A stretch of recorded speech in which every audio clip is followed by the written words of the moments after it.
Alrighty.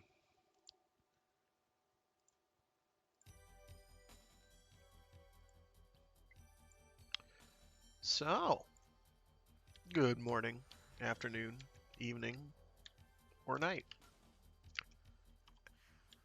and welcome back to another installment of Warframe Wednesdays. I am your host, as ever, Fraggoth. And today like I mentioned in the description, I have absolutely zero coherent plan. I'm just doing general activities. Probably farm a couple murmurs, do some sorties. Remember that I have things in my foundry that I have to grab. That'd be good. I have a Kuva Quartak now, and it's a gun. It shoots. Actually, I need to make sure I have.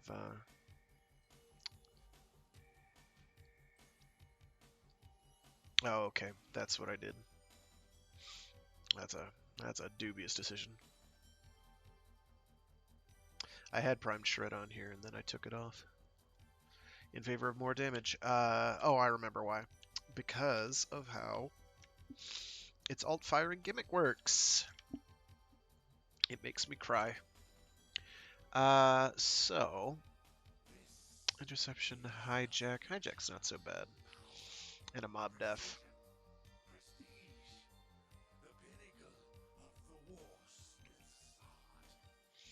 I just have to remember to get into a Hildren for the Hydrak. Uh,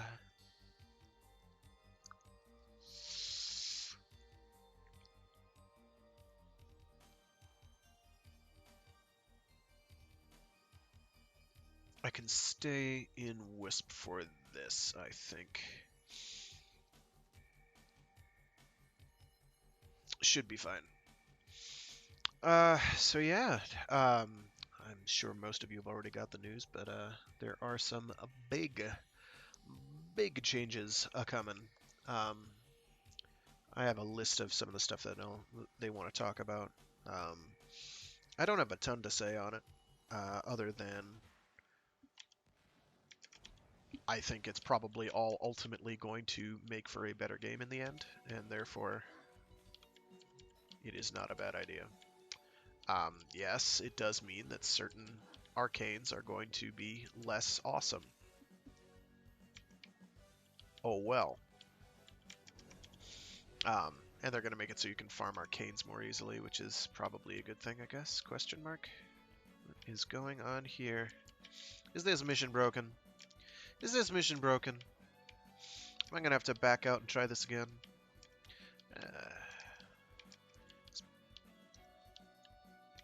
Yo, we definitely do, Mason. We definitely do. It has been a while. It has been like a year.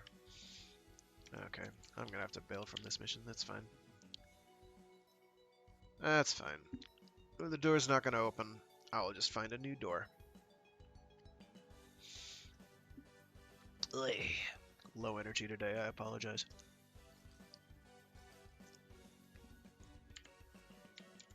Okay, so let me hopefully have a mission that actually works this time. That'd be cool. I'd be alright with that. I did take the time to get some serious grinding done. So I do now have Ivara Prime. She's great. Very fond with that. Here we go. Here we go.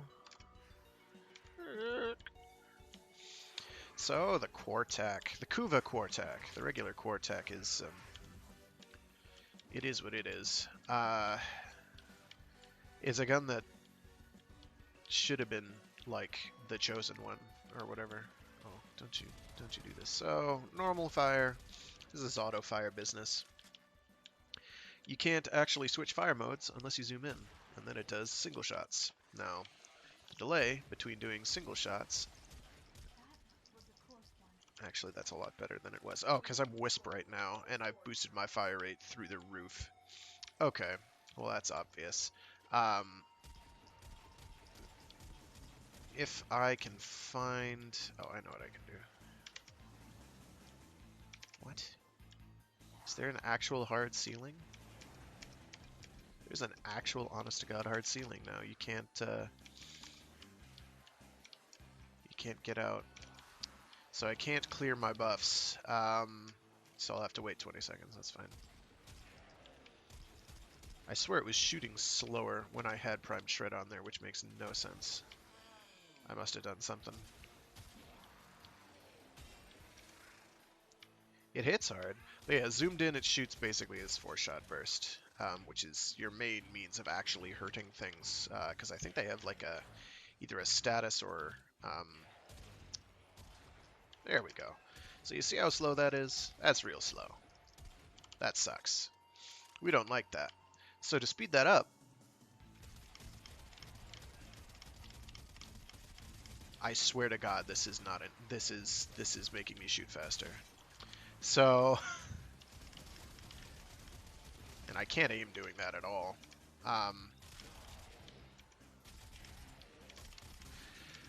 So it turns out you reset your fire rate every time you scope in. So if you just mash ADS and fire, like so, you wind up shooting quite a few bullets quite quickly. Problem is actually maintaining your aim on something. I suppose you could do a macro. Ideally, you'd have like what's it called? A ribbon that reduces zoom or something. I can barely do this while moving. Come on.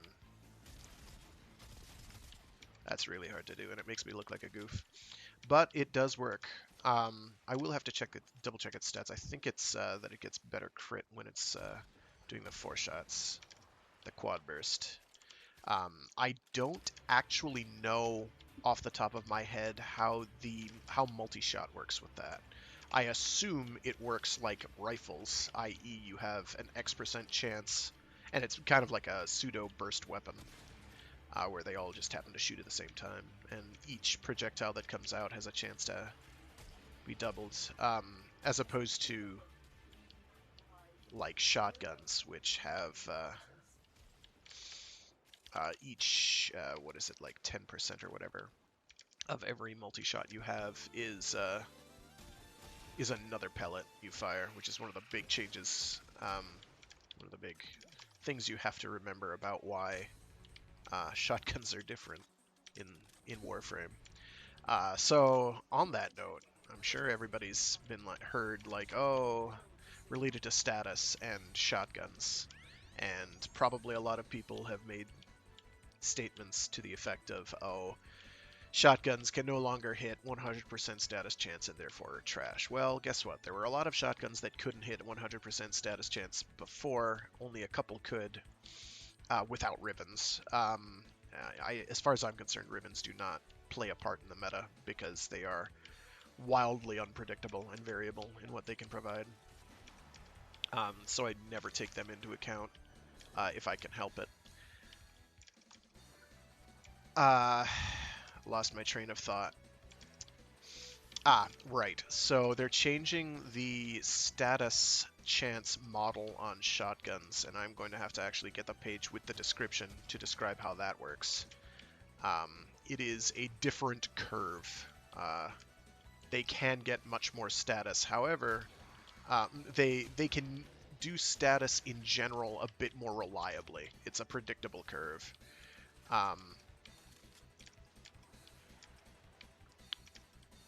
And it's a better curve that improves more with more status chance and multi-shot than before.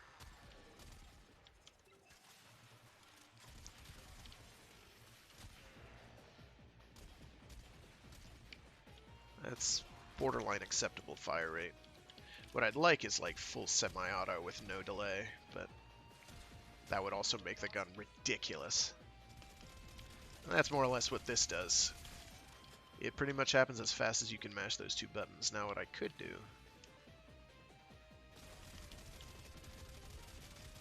that's with mouse wheel. Like this.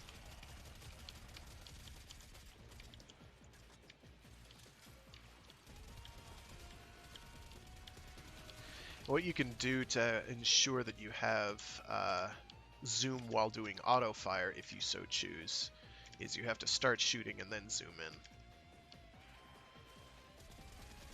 Like that. Now I'm auto firing. And that's only shooting one bullet out of each barrel, I think. Or one bullet. Go away. I won't have it. I don't even know what a lockdown does for this particular mission. So I didn't know they could do that. Where are you? You're down below. It's still a little tough. I've only formed it once. I need to get more flowers up is what I need to do. People not being able to get their daily dose of pollen. Buff pollen makes you buff. What is this? Oh, it's dead. Never mind. Seem to be having energy problems all of a sudden. I know I did cast my 3 flowers, but I have no idea what happened.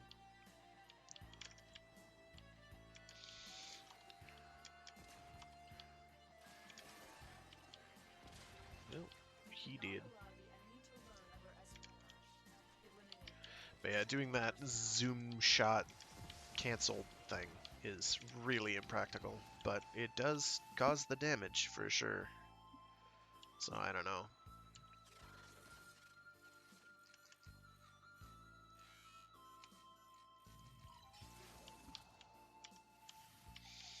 Alright, that was easy. Now I'm going to switch to Hildy. Oh, sure. Steal my endo, why don't you? Wow, I got a lot of endo from that mission. Cool. Cool beans. Alright,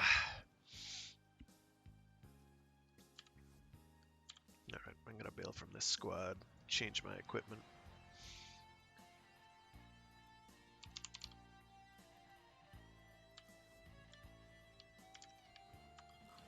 Alrighty, I'm going to just assume this is the loadout I usually use for Hildy. If it's not, well, I'm gonna feel like an idiot.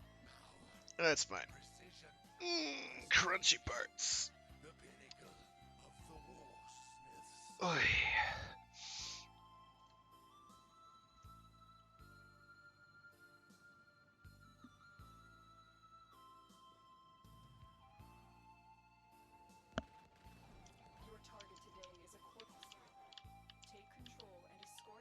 Alright, that's right. I don't actually need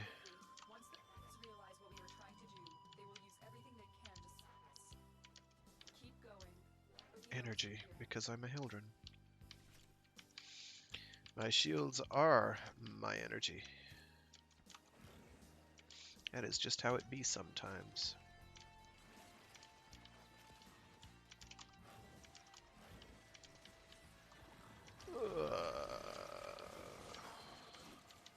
Well, they already done did it.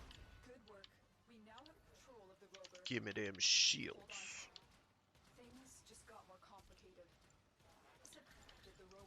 Oh yeah.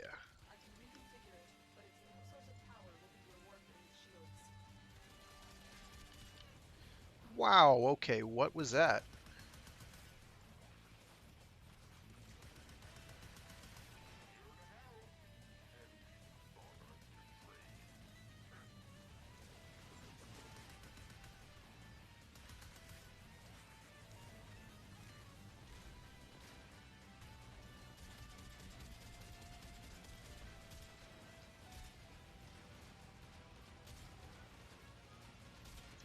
Yeah, the other really big change coming with whenever they do the next mainline update, of course, is shield gating being formally adopted for absolutely everything that has shields.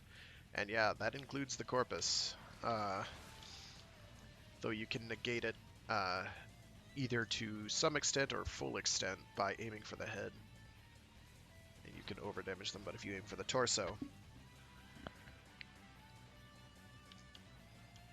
So practically overnight, Corpus are gonna go from being like the joke faction with obnoxious gimmicks to being the not at all a joke faction that doesn't die um, in any reasonable time frame um, with ridiculously obnoxious gimmicks. So there's going to be some serious balancing needed, I guess. Um, I don't know if they're going to tone down their gimmicks or not, but yeah, like.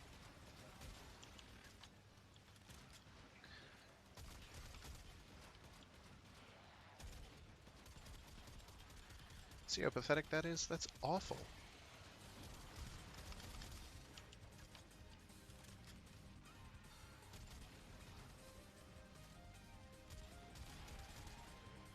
Boom, boom.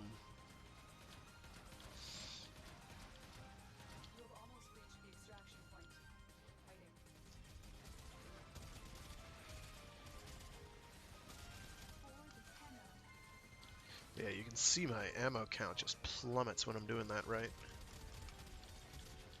Or wrong, as the case may be, because I can't aim for nothing. Because I'm juking my mouse every time I have to... That's better.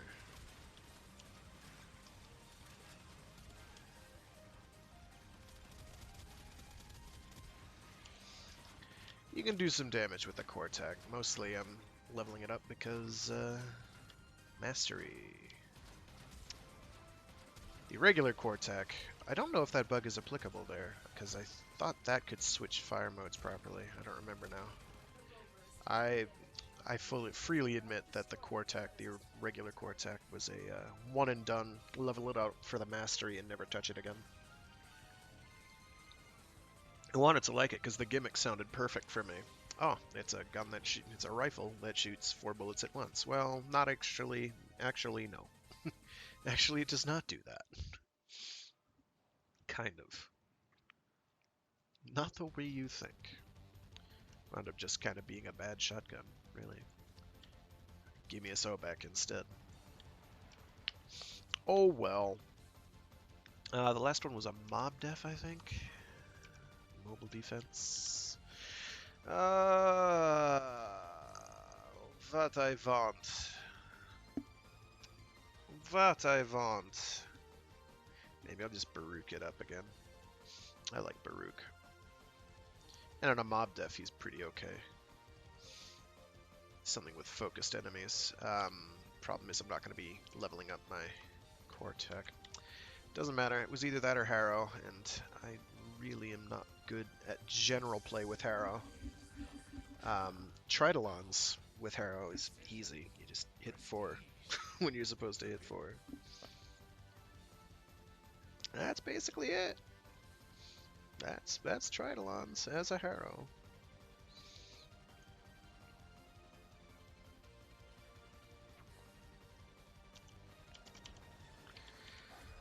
Okay. Oh, that's really slow. Much better. Whoosh. I revived the cat. Okay. Let's do that.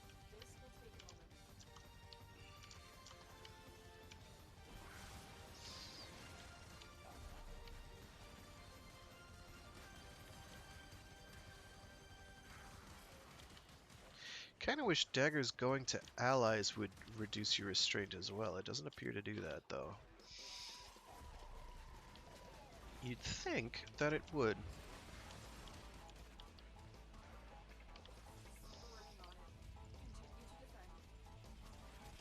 Oh, I'm in a limbo bubble. No wonder I'm having difficulty. I'm not 1000% sure I know what just happened there. Am I shooting him through a bubble? Is that what just happened?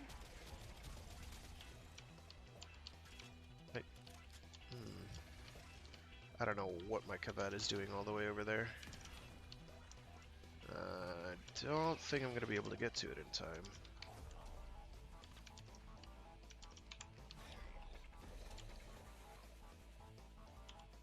I meant to put on my...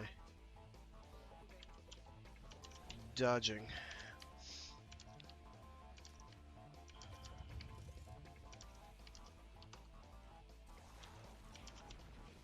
Alrighty. That is a lot of dudes. I do not like that. And I hope I didn't just leave someone behind other than my Kavat.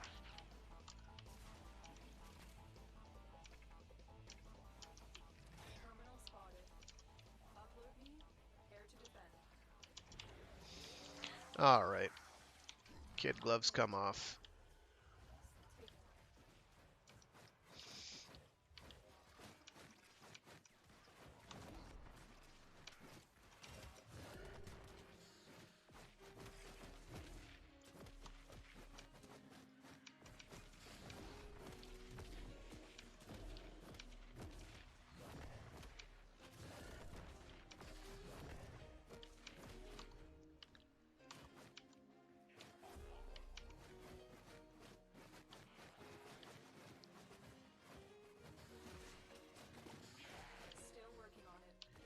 Oh yeah.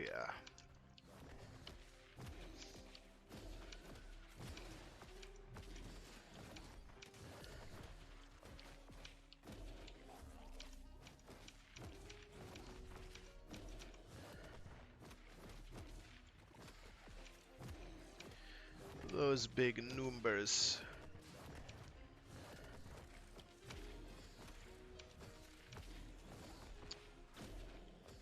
So yeah, that's something that's going to be a bit different. I think they're changing how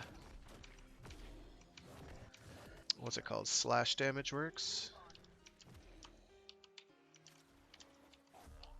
In that it no longer will bypass shields, I think, which is definitely gonna not make it. Definitely gonna make it not the best IPS impact puncture slash physical damage type. It is going to definitely do things to it that are going to hurt. But, and the really big but, of course, about this rework to status is that there will now be relevance to getting greater than 100% status. There are going to be like double procs or over procs or something. I've been calling them over procs. I don't know if that's going to stick.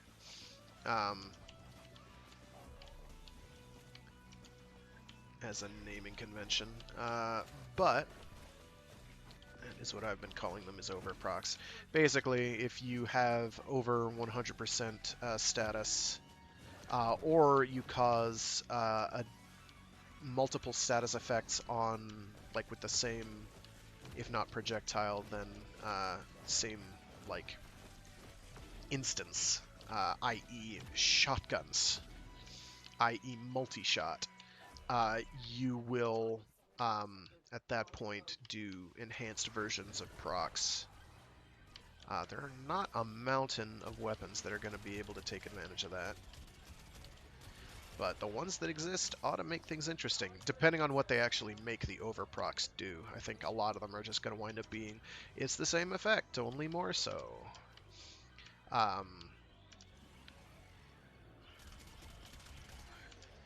Compare contrast to radiation, which I think they said the initial hit will do the usual expected confuse effect, but then the over proc will like do the equivalent of turning it into like faction-based damage or anti-faction damage, which would be really interesting. Because that'll make certain things very, very strong. They are changing how armor scales, which is going to be huge. I don't think it's going to do a lot to kill the always corrosive damage all the time, because it's still going to be a huge source of durability. But I think stuff like magnetic is going to be relevant again. What did we actually get from that? Oh, endo. This is fine. I need endo. In fact, I think That gets me enough. No, I'm just shy, so short. So I am going to dump a few Iotans. Let me just double check Nightwit.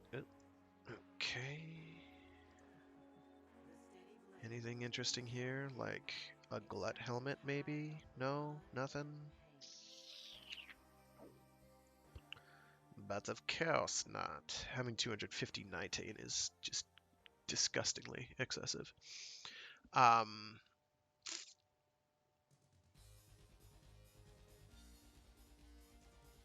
should probably burn some of my intermission creds, but I'm saving them for the return of the glut helmet for Grendel, even though I never play Grendel for what I think are now fairly well documented reasons. I will buy one of these. Yes, I am indeed playing Mega Man X soundtracks. It's true. From 4, 5, and 6. Say what you will about how obnoxious 6, Mega Man X6 played. It had an absolutely phenomenal soundtrack. I'm probably going to go back to Wisp. Yeah, just so I can use my gun mo better. Let's see,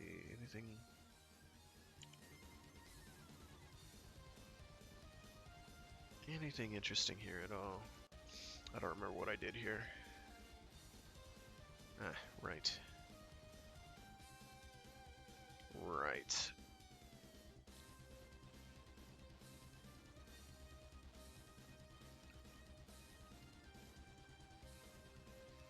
There are things I want to do to this to change it up. Mostly because I don't have primed reach on there, and I need primed reach on things. And just not having that range hurts a lot. But then again, it's also got like a reach of I don't know how many meters already, so it winds up rendering Exodia Force, which I've had on there a lot, kind of moot. That said, Exodia Force murders things when it works. Fortunately, I don't have a ton of status. That's why we have Weeping Wounds equipped. Which I now no longer need equipped, do I? But I also can't equip Blood Rush, which is kind of useless to me right now. There. If I'm going with Exodia Contagion. I could also get rid of Condition Overload. That.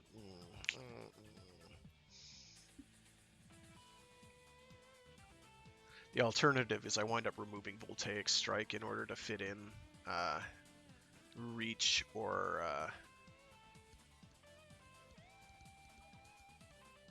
I don't know. Probably crit damage would not go amiss either. That's another problem for another day. Because I've got ludicrous critical chance. Seriously, my critical chance is at 160.4%. It's absolutely bonkers. Nobody needs that much crit chance. And that's starting off. That's before Blood Rush kicks in and starts doing horrible things. Horrible / beautiful things, in fact, on that note. I'm going to equip... Here you are. That puppy. Okay. Now is where the problems start, because I have no idea what I'm doing from here.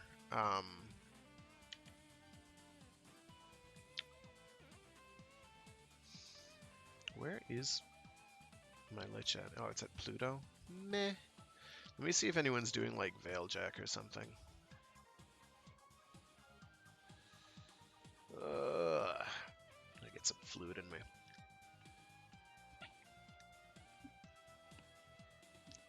Someone's doing murmur farming. That doesn't do me any good. Maybe I'll hop into, like, a Profit Taker or something. But then I have to get a Profit Taker build.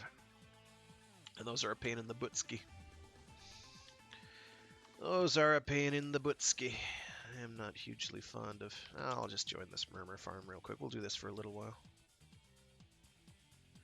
Any room left? Question mark. I'll at least get the first... let me make sure I have things equipped in my Parazon. That'd be good. Yeah, there we go.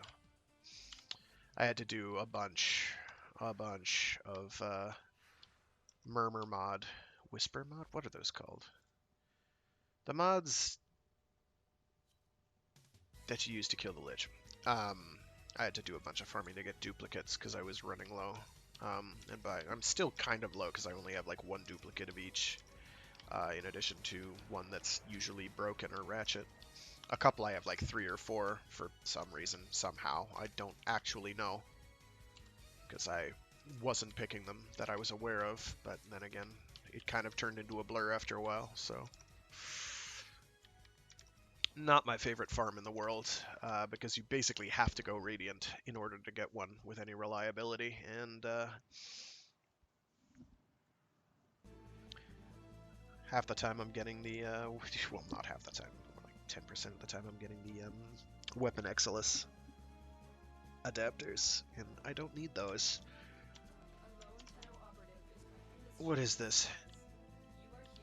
Is this a survival?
My head is very decidedly not in the game right now.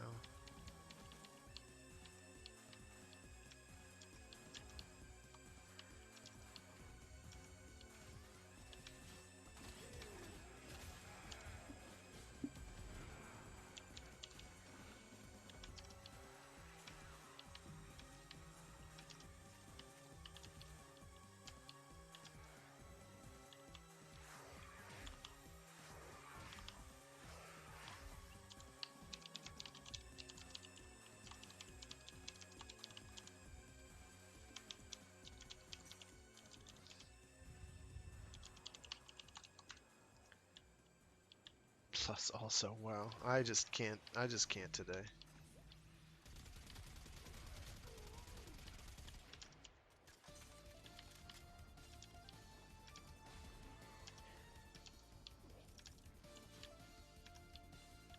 Wait, where is it? Oh, is this it? This is it. Shanked. So what these two guys are doing, there are 2 Equinoxes, and they're doing MAME build, and they're basically trading MAME casts, and they're using it to build up their gauge quickly, and then just kind of keep chain killing things. It does require some communication, and they are trying, and I'm really impressed. I've heard of such a concept.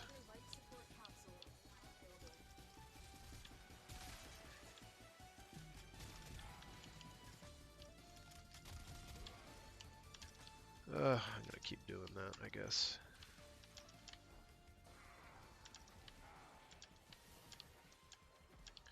armor farming in survival is pretty good, I've found. I heard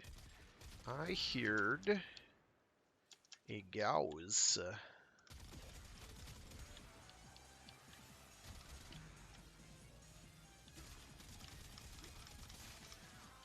That actually does work pretty well. I forget who twigged me onto that and said, hey, you know, it does reset the shooting cooldown. I did not figure it out on my own, for sure. I'm not that clever. I am not some super original, let's test everything kind of guy. Information flows my way, and I try to keep my eyes and ears open to gimmicks like that. Occasionally I'll be like, oh, this weapon's been out for a little while. Zuvagduka. Cute name. Nice and suitably Grineer-y. I really need to pick up my flower buffs. Aha! Bunch of dead guys. And, you know, cyborgs. Bionically augmented clone murder machines? Yeah, that's the one. Zoop.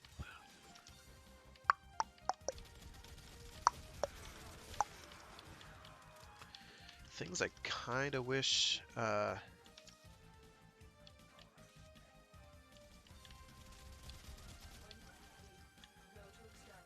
good friend Wisp would actually buff is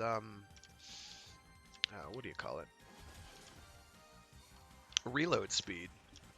Oh yeah, that's another thing that's happening. I don't know why reload speed twigged me to it or reminded me, but what do you call it? Titania's having some tweaks. Her one now can more easily give her a status resistance buff, which I frankly didn't know it could do in the first place, which is a tad embarrassing, considering I do play her with some regularity. Apparently it's a thing though. I really should get moving to that because my buffs are running out and I do not want to be caught in the open without them. You know, you could just recast them. So, related to that, her 2, which is the one that gives you the really substantial buffs to, like, oh, there's like a Thorns or Damage Reflect buff. There's a aerial evasion buff. There's a slows enemies down buff, and something else that I can't remember off the top of my head. And you had to, before, cast it on specific enemies to get specific buffs. Now you just kind of cycle them.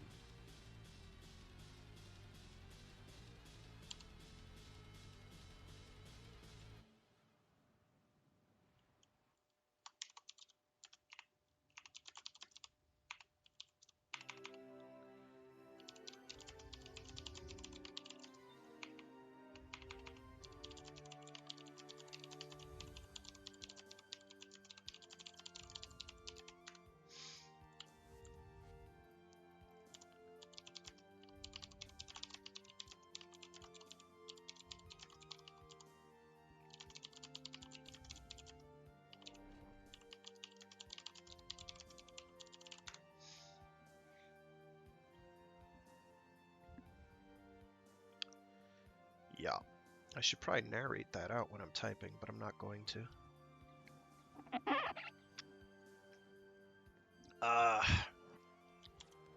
is a mobile defense mission. You must deliver payloads and defend a number of locations that will break into the network. Be prepared for heavy resistance. Is this? Oh, this is Mob Def, I think. Okay. Mob Def I can do. Aha, you can't kill me now. I'm about to sneeze. That might kick me. Phew. Yeah, sorry about that, headset users, and otherwise. Ugh. Well, it didn't get me killed. I don't have a cold today, I swear. Probably. Oh, don't drop it down there. Just give me the shooty. Gimme the glowy thing. Keep going. Everyone knows you're here.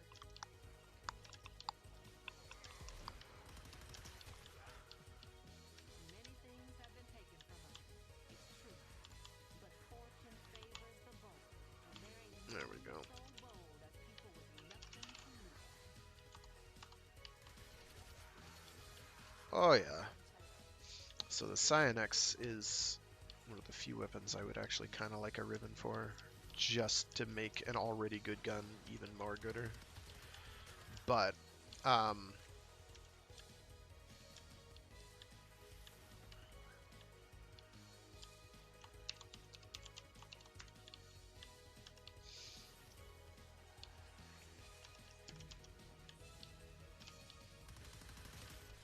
Still working on it. Continue to defend.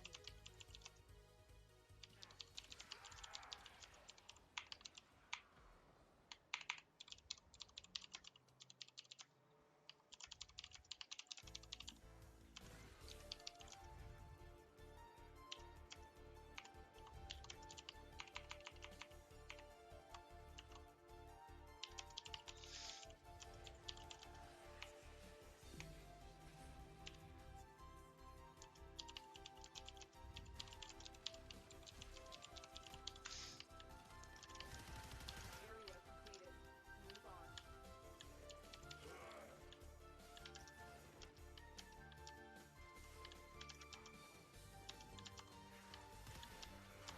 there's one way back this way for some reason.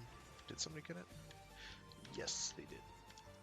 Either that or the HUD overlay is lying to me again, which would be about par for the course. See, the problem with using Drop me in and defend. Zaws.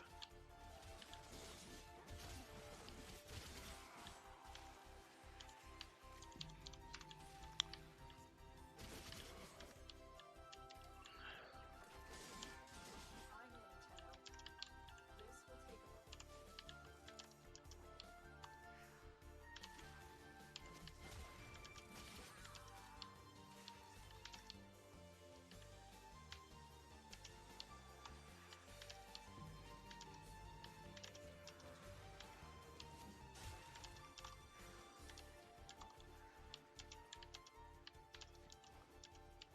Oops.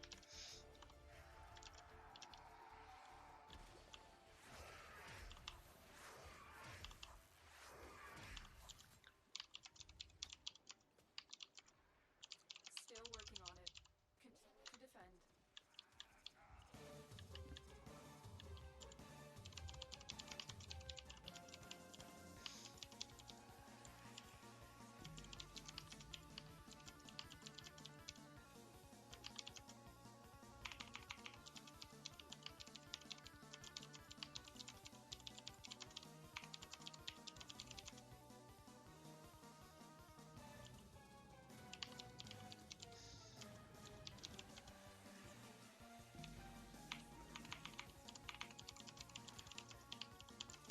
We are finished now.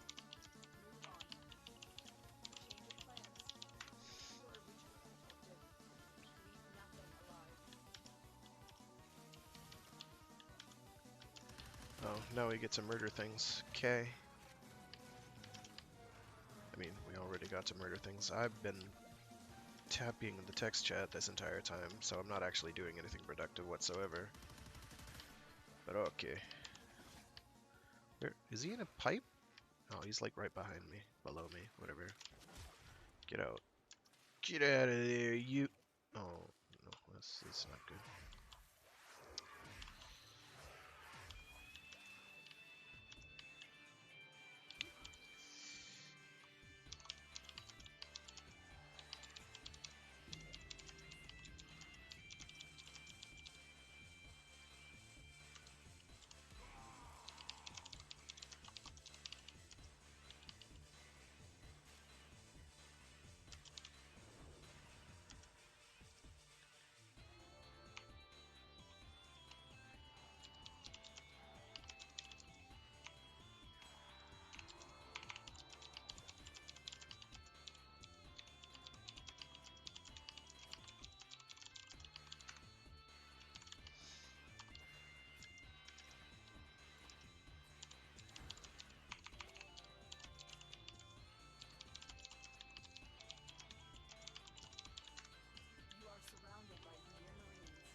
against more elitism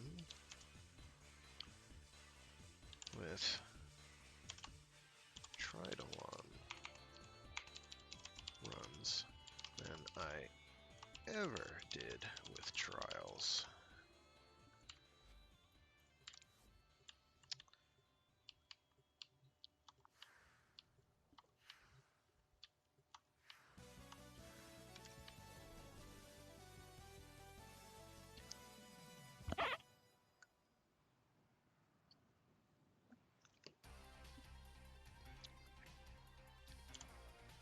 The enemy is acting close up.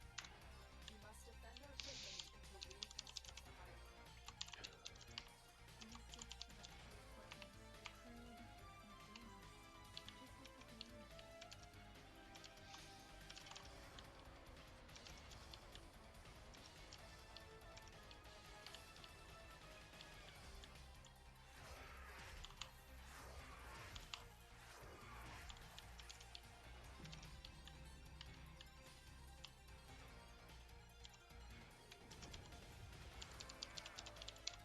Get me wrong.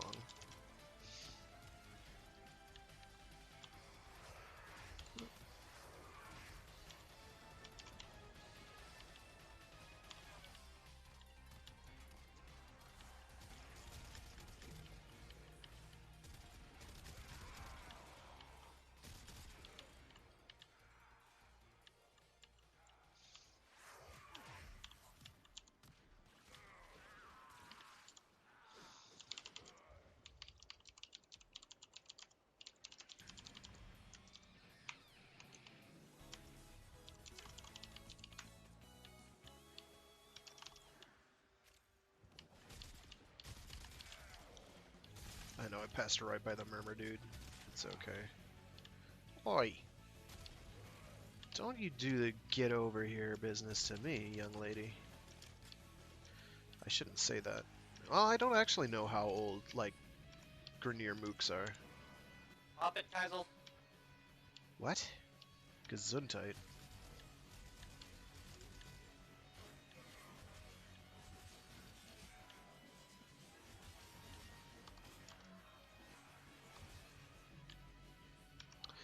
Yeah, so me ranting to these guys about trials and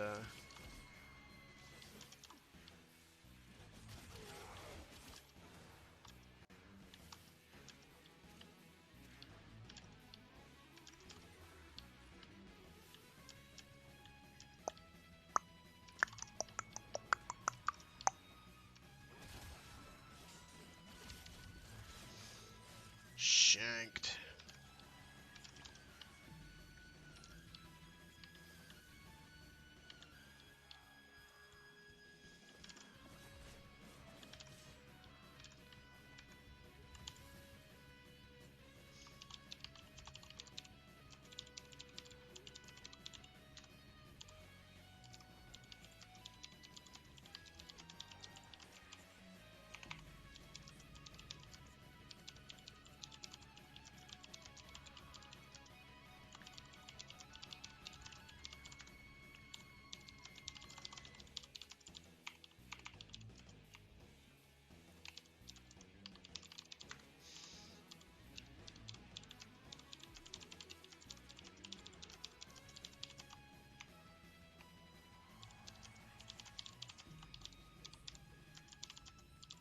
Can use build.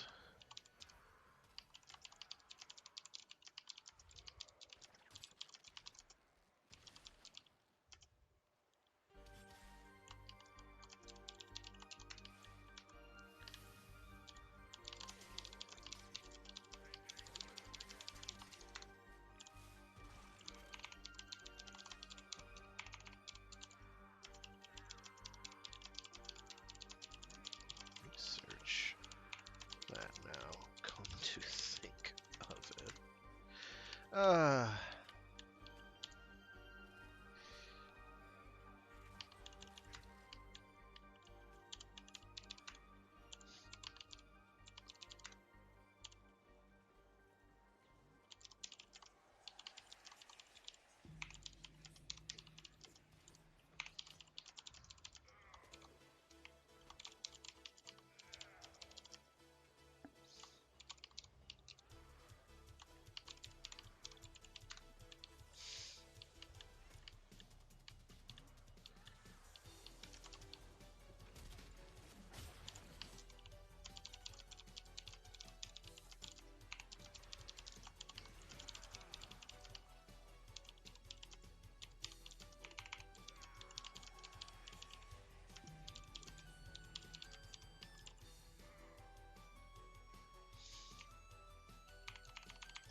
Alright, I'm gonna do like another couple of these and then I'm gonna farm for these syndicate medallions. Triggered the alarm. They have just shut down all systems. I'm sending life support capsules your way. I've delivered a life Did support I? capsule to the No, area. I did not. To the Sometimes I wind up accidentally bumping the mouse sensitivity up of my mouse um, when I'm doing that thing. So it felt like I maybe had done that, but it looks like I didn't, which is good. I have done it more times than I can count. I should really have this more centrally located, but let's find where it is. Alright, so yeah, I've been rambling on the chat about solar rails and, oh, shanked. Ooh, Dynamo's theme. I like Dynamo's theme. Dynamo's theme is top notch. Oh, Capcom, whatever happened to you? Although I've heard some rumbling that indicates there may actually be a Mega Man X9 in the offing. Maybe. support on the way. And probably almost definitely a Mega Man Battle Network collection. Although I'm not really sure how they're going to do that. My biggest fear with a Mega Man Battle Network collection, and I realize this is totally Warframe related, unrelated to Warframe, but I don't care, is if you don't have any form of actual networked multiplayer, which would kind of defeat the entire purpose. That'd be a killer to set up, but then again, it's also only like 2 players at once, so you don't have to have the best netcode in the world, just, you know, competent netcode. And you'd think Capcom can probably manage that with their fighting game stable. But, whatever. But yeah, no, I'm not a huge Battle Network fan. I am a big Mega Man fan in general, but the Battle Network games were kind of like, they were fun to play and all, for something different that, you know, resembled Mega Man, but wasn't really, they weren't Mega Man games in the traditional sense, and that's kind of what I was there for. Except for Mega Man Battle Network Transmission on the GameCube, which very much was, but with, like, let me shank you real quick there, buddy, old pal, old buddy. Life You support did. incoming.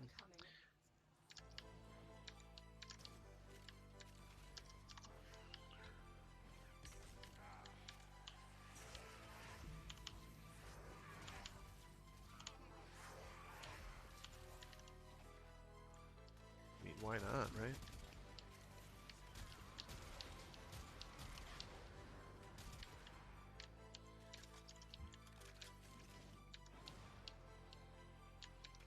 Another life support Yeah, shanking leches.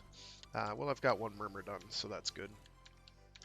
Or one, I've really got to learn the terminology. I've been only doing it since they, you know, since ever. I still can't remember the exact terminology involved. Normally I'm very pedantic about that stuff, but after a while, you're just kind of like that mechanic that they just keep adding more of that I can't bother to keep track of anymore. Where are you?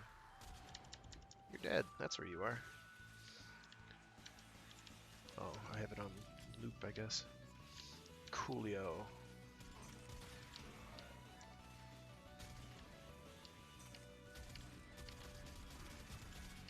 I don't remember the elements I have on here. I'm pretty sure they're not ideal. I think this one is Toxin I have on there. I forget the percentage. I've got my current Lich has a Kuva Kraken.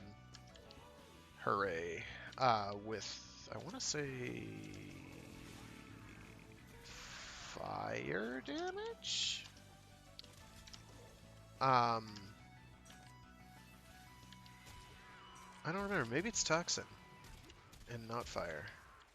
Oh, this one, yeah, this Kuva Quartak is magnetic. The Kuva, the one that I haven't gotten yet is the, or that I'm working on right now, is the Kuva Kraken, and that is Toxin, and it's got something like 50%. or high 40s. It was a reasonably high number, which pleased me because like the past 2 or 3 I've gotten have been like 25 or 30s. Oh man, that makes me so dizzy. I need to not do that. Oh, there's a couple mods on the ground. Let me pick those up in case I want to scrap them for endo later. I think we are out of, yeah, we're out of murmur providers at the moment. I do need to shrink the zoom on this somehow. There is the mid-air zoom reduction mod. I kind of wish there was a... Actually, there is one, but it might be conclave only. So, conclave stuff. How about that, huh? I do have this up to 32, so I can forma this again.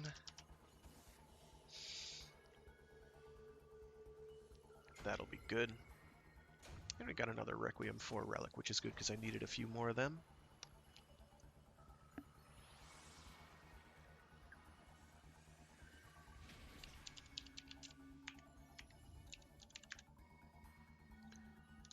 Should've.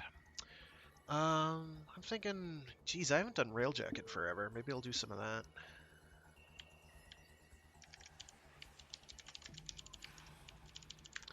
Oh, crud. I think that's actually the one I have slotted. That's hilarious. That's typical.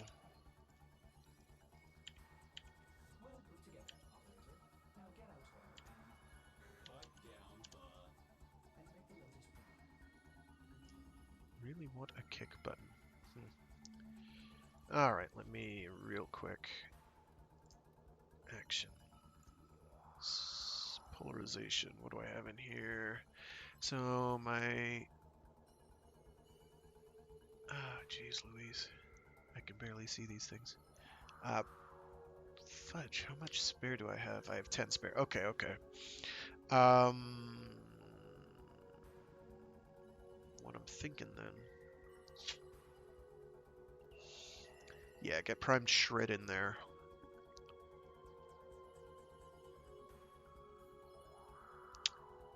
Okay, so burst is zoomed in. It does indeed have higher crit chance and multiplier, so I was right. I didn't imagine that. It does have lower status, but its status is already pretty good. And since it's firing multiple projectiles at the same time, this would be a good example of a gun, the Kuva Kortak, that can do overprocs. Hopefully. Okay, so I'm going to do another V polarity, I guess. And then I'll probably do hyphen polarities. Because I've got, what, 2 in there now? Or 1? Only 1? Shoot. Okay, actions. Apply, okay, yes. What I may also do... that's right.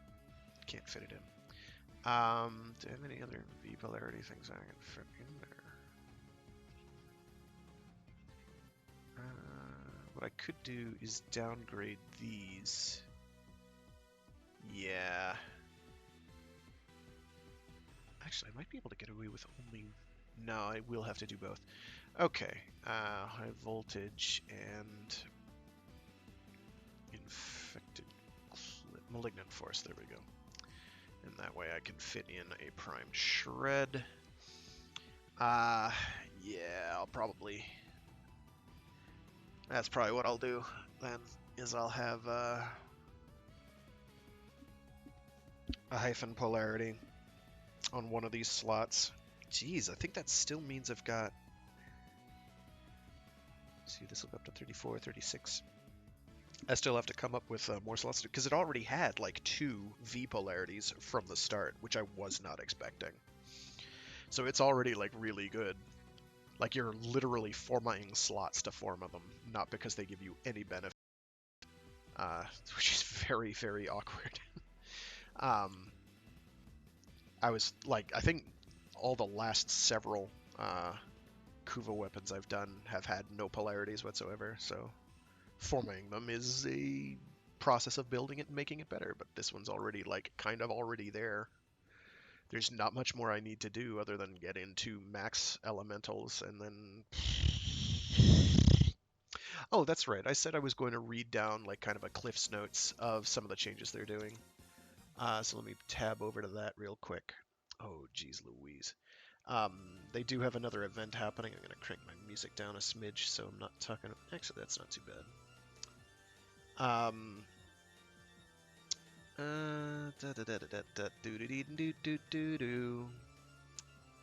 So a lot of the stuff here is kind of like they vary from huge changes to like, well, that's sort of basic.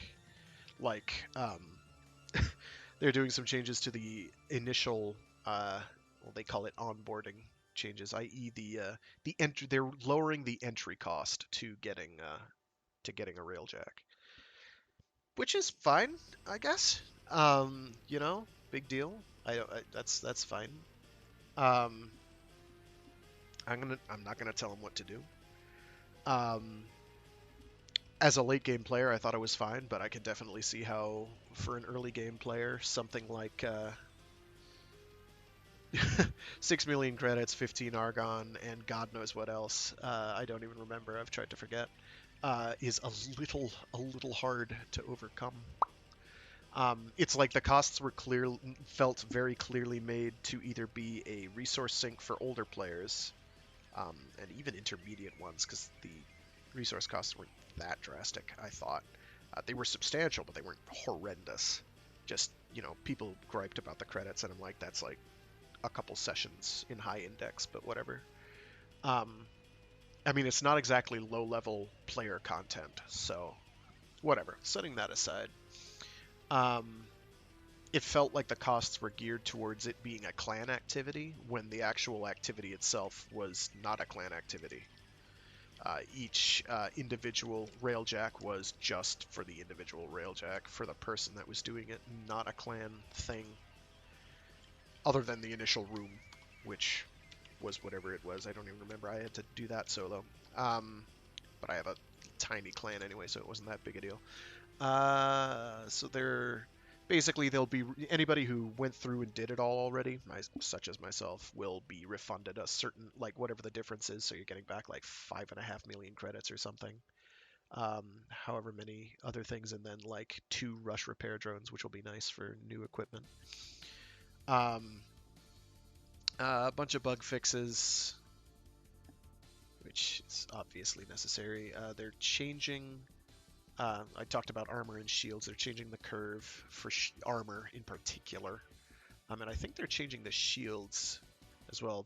I know they're also talking about how they're changing our Tenno health, shields, and armor to something different than other values. So, like, if I go into my codex here, universe, factions, let's pick, yeah, here we go. So, a Lancer has alloy armor and cloned flesh. There are other kinds of armor. Ferrite armor and cloned flesh. Take this crewman, for instance. There's shields and flesh, which is different than cloned flesh. It has different resistances. For instance, this Detron crewman takes more damage from slash, toxin, and viral, whereas an elite lancer takes more damage from fire rather than toxin, and resists gas a lot more. And then you have the differences in armor. Alloy armor takes a bunch of damage from radiation. I believe it's ferrite armor takes a bunch of damage from corrosive. So these are important things. There's other kinds of shield as well. I'm trying to find one.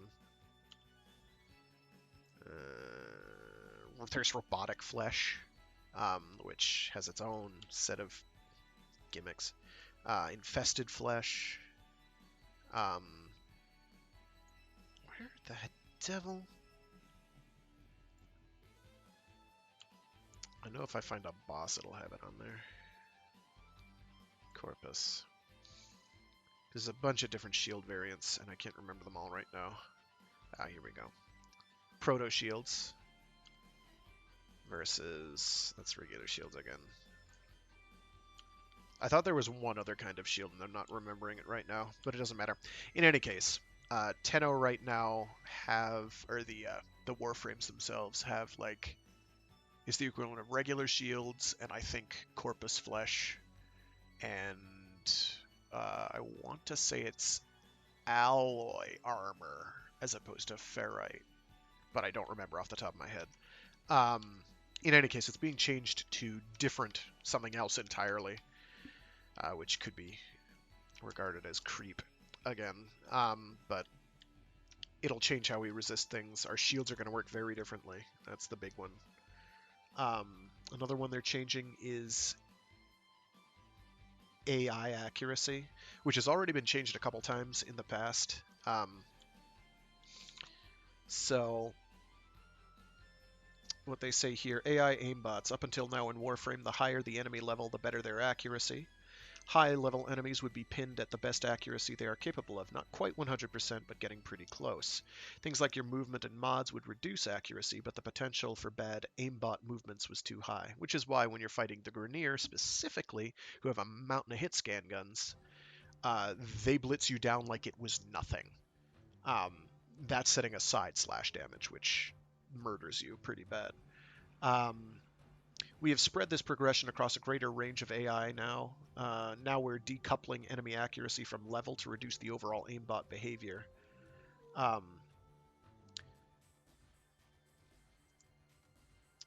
And they have a Y footnote. This change allows us more accurate balancing of foes at higher levels. This change alone would be noticed by simply sometimes getting hit less, but in conjunction with the numerous other changes we are making to enemies, is part of an holistic refresh to the underlying mechanics behind Warframe's enemies. These are good changes, by the way. Big, drastic overhauls is kind of one of the things I've been hoping for forever. Because it's been like them just layering new systems on top of each other without really thinking of how they interact all that much. And this is like, let's deal with this problem. It's a start anyway. God knows we'll get like this initial rollout, a couple fixes for about half a month to a month afterwards, and then probably nothing for another 3 years. But it's something, damn it. It's something. And I will take something in terms of rebalancing. Who knows, maybe we'll get lucky and they'll remove ribbons soon. Infested damage. We did not want to overlook the infested in our review. Infested are close-range enemies that telegraph most attacks, and now if one of those attacks hits you, it simply does more damage. Stay agile, stay moving, and the mission is as good as won. So, just keep mobile. Basically do the thing you normally do against infested, only more so. Shield gating. Alright, let's read aloud their changes. I'm not going to do the arcane read the arcane changes, other than they're trying to, I guess, sort of balance arcanes because they can. It's not, the problem is they're not really, they're just taking the existing arcanes and then making each individual one better, but making it so you can't double stack them. Which is fine, but it doesn't change the problem that some arcanes are just objectively more worth having in your loadout than others. Period. Full stop. Like, Arcane Energize is pretty great. Now you won't have to double stack the elemental resistance ones, though. Or status resistance ones, rather. So there is that. You'll just need one max rank one. They'll now go, instead of rank 3, I think up to rank 5? Do they say here? Yes, up to rank 5. But let me read aloud their shield gating statements here. Shield gating, friend and foe. Friend, first, let's answer, what is shield gating when it applies to you as a player? In this implementation, shield gating is the mechanic of preventing an instance of lethal one-shot damage if you have shields active. Simply put, the goal is to reduce the number of one-shots you take when your shields are up, particularly for shield-based frames. When any shields are active, an incoming hit that depletes your last bit of shields will not continue into your health pool, and also triggers a brief time where your health is protected. Once that period is over, you can take health damage normally. Additionally, you will no longer take slash status effect damage to your health while shields are up, which is a broad sweeping change to slash damage, which they list above here. Slash damage, where are you? Slash status now does not bypass shields and instead deals damage over time to shields. Slash status is still bypasses armor, though. Toxin damage used to apply to armor with a 25% bonus. Now it is neutral. For role distinction, Toxin bypasses shields, but not armor, whereas Slash status bypasses armor, but not shields. So Slash will still be the de facto physical element you want to use against Grineer, but Toxin damage will be better still against Corpus. Toxin damage will be relevant against Corpus, but it's still an element that isn't physical, so... so let's get back to shield gating. So for foes, enemies, Corpus in particular, also have received a bit of a shield gating. But with skillful gameplay, you can overcome this. Any headshots or shots to weak spots completely bypass Corpus enemies' shield gating. So that would be, obviously, headshots against the regular crewmen, and then probably those little back box baskets on MOAs. God knows what the weak spots are now on the Ospreys. I don't even remember now. Those are just like giant tanks for damage, so those are going to be even more dangerous than they were before. Completely bypass Corpus enemy shield gating. In addition, 5% of the damage dealt when hitting the shield gate will target enemy health. This allows you to take your form of fueled weapons back to low-level enemies and hit them hard instead of hitting the shield gate.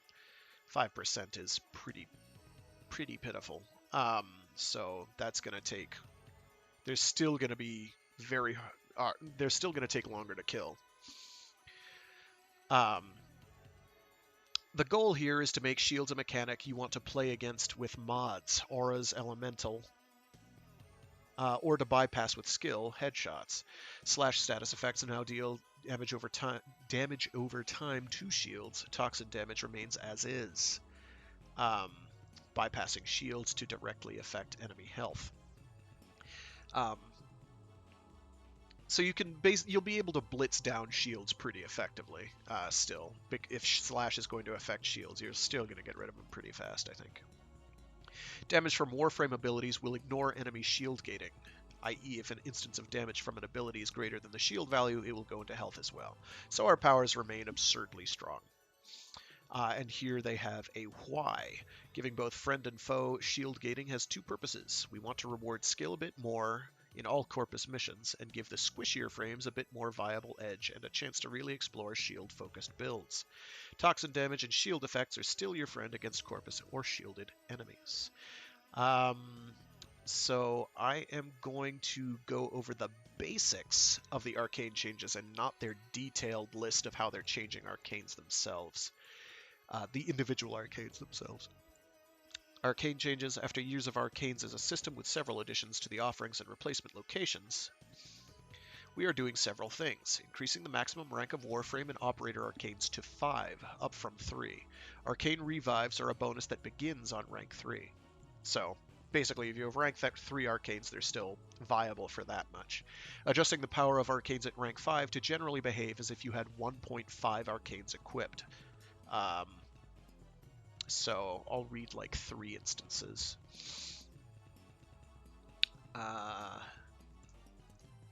Well, they reworked Arcane Energize as well in a way that I'm not super thrilled with. Where are you, Energize? So right now, Arcane Energize. Let's go to an Arcane Energize. Upgrad. Arcane Energize. Right now, it's a 40% chance to replenish energy to nearby allies, which tells you very little of what it actually does. Basically, it gives you a chance to double proc energy pickups. And does like a tiny radius. It's like a 5-meter radius to give energy to allies. It's pretty pointless. Actually, this one might be the larger range one. There's one that's similar for health, and it's just for health orbs, and it's utterly pointless because it is absolutely no range whatsoever. So what the max rank version will do is 60% chance to replenish energy to nearby allies, so it'll be up 20%. but it'll have an added duration and a cooldown added, so you can't re-trigger the double energy proc while it's going. Hopefully that isn't super long, and hopefully they have that information listed. Another one here, Arcane Guardian. I've got Arcane Guardian. Where are you? Arcane Guardian. Right now, it's a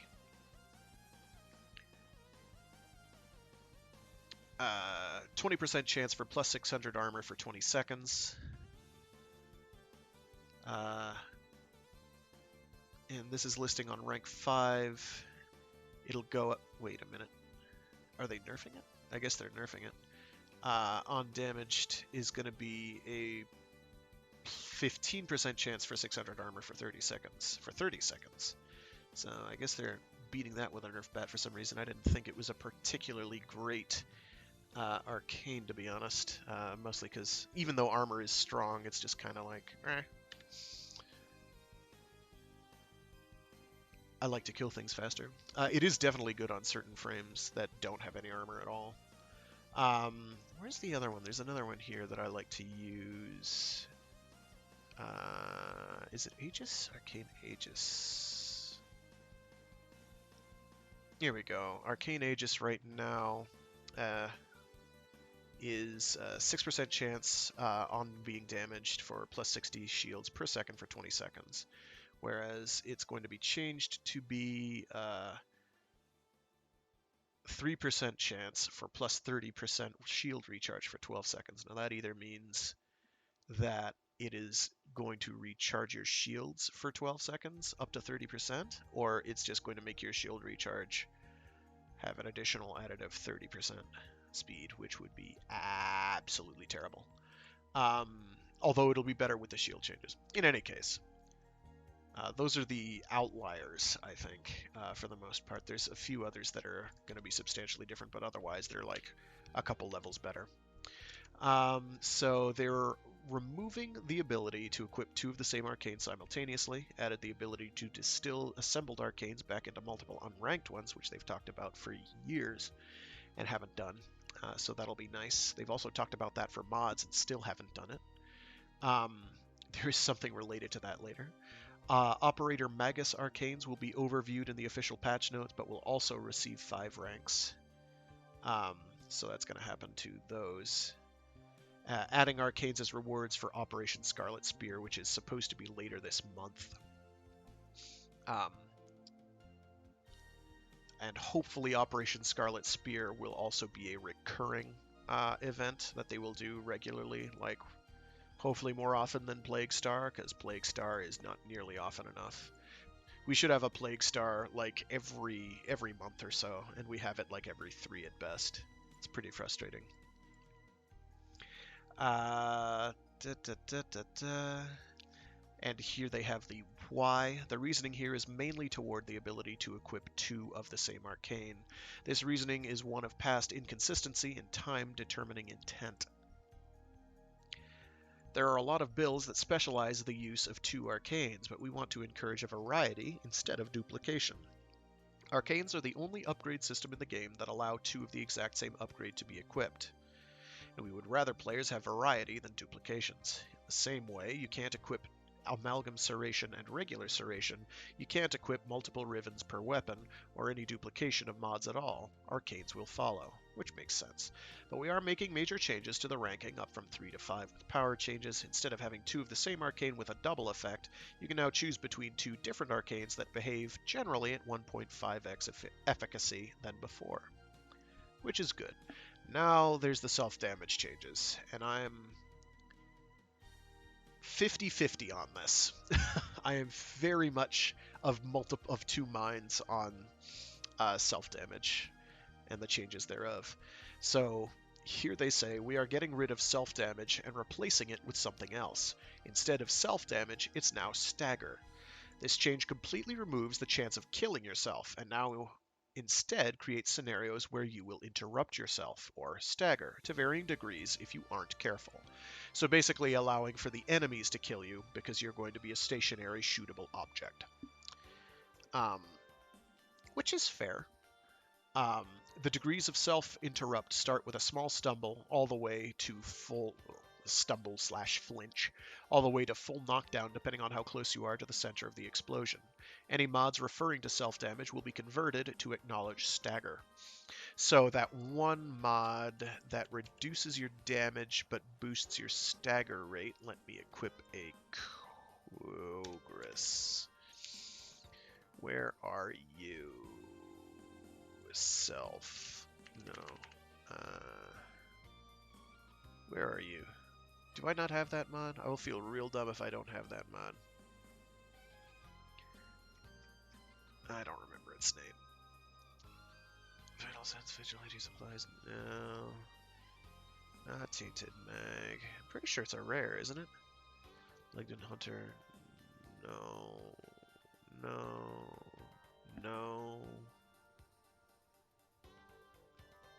Ugh, what is its name? Not Firestorm. Not Gunglide. Not Crash Course. Well, I probably don't have it then.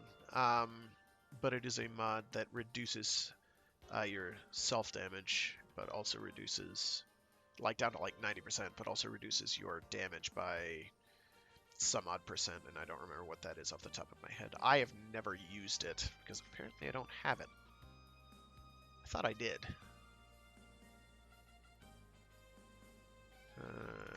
Damage.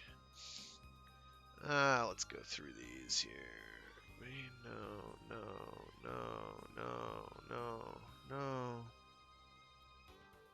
It's like that. No. Interesting that I don't. Oh, because I have Night Watch Napalm equipped up there, obviously. No. Proton Jet? No. Whatever. In any case, there's a mod. It exists. And it'll basically bop you down different levels. So they've got a video here, and it shows if you're at the outside of this explosion for an Ogress, it'll basically flinch you, and you won't be able to start shooting again or doing much of anything for like a fraction of a second. But if you're right on top of the explosion, it'll bowl you over onto your butt. There are supposed to be ways to cancel this, and they say that here. With this self-interrupt system, we have added dozens of new recovery animations that harness a ninja-like recovery experience. So you like flip out of it. You're not going to be able to outright cancel it, I don't think. It's still going to happen, but you can at least change its duration a smidge. In addition to this change, some of the more powerful AoE weapons without self-damage presently will have the stagger added, but it should only be noticeable in cases of extreme inaccuracy on the player's part. As a result of this overall systemic change, weapons with stagger will be getting approximately a 20% buff in damage, with any weapons with AoE receiving a 50% radial damage fall-off from central impact. So basically, you're going to have to get direct hits to get the damage you were getting. I'm assuming the 50% is on the outsides of that explosive radius. So having, what's it called? Firestorm, right? Firestorm. And whatever the equivalent for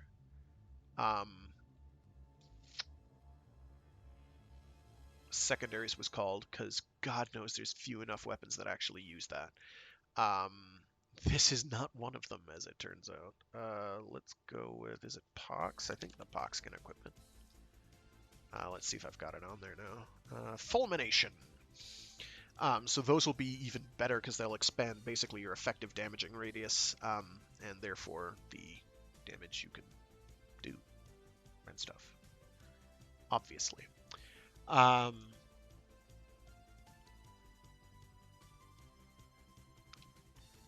But also mean that closer to an explosion you'll be doing more damage.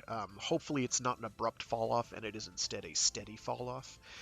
So like by abrupt I mean when you hit something dead on it'll do full damage, and as soon as something is like less than a meter out, a meter or so out from that explosion, it's taking like half damage. Instead, it'll be scaling, so 100% damage at right at the dead center and like a 1 meter radius around, and then falls off linearly to 50%, which is still going to be harsh. It's going to hurt a lot. I would probably think maybe they should set it to a 20 or a 70 or a 25% fall off, but that's just me. And here they say why. Why? Self-damage had a lot of drawbacks for weapons, resulting in flow-disrupting death. This stagger replacement system favors agility, with a less harsh consequence, while allowing some of the most powerful weapons in the game to remain that way due to their unique consequence. Weapons with self-damage will be converted to this new system, and, as a result, self-damage is removed from Warframe. I assume, except for radiation proc afflicted allies, which will still kill the shit out of you. So I'm of two minds on this. On the one hand, hooray, launchers are getting a buff, sort of, but it's also going to hurt them a little bit in terms of their actual crowd clearing ability, because they're going to be doing less damage to crowds. They'll be doing the same or more damage, and very safely, comparatively safely, to single targets, but their actual crowd clearing is going to be somewhat hampered. But they are getting that damage buff, which is nice. On the other hand, it feels like it's not enough of a trade-off. Like, I liked self-damage because, yeah, okay, I just killed myself. Learn to play.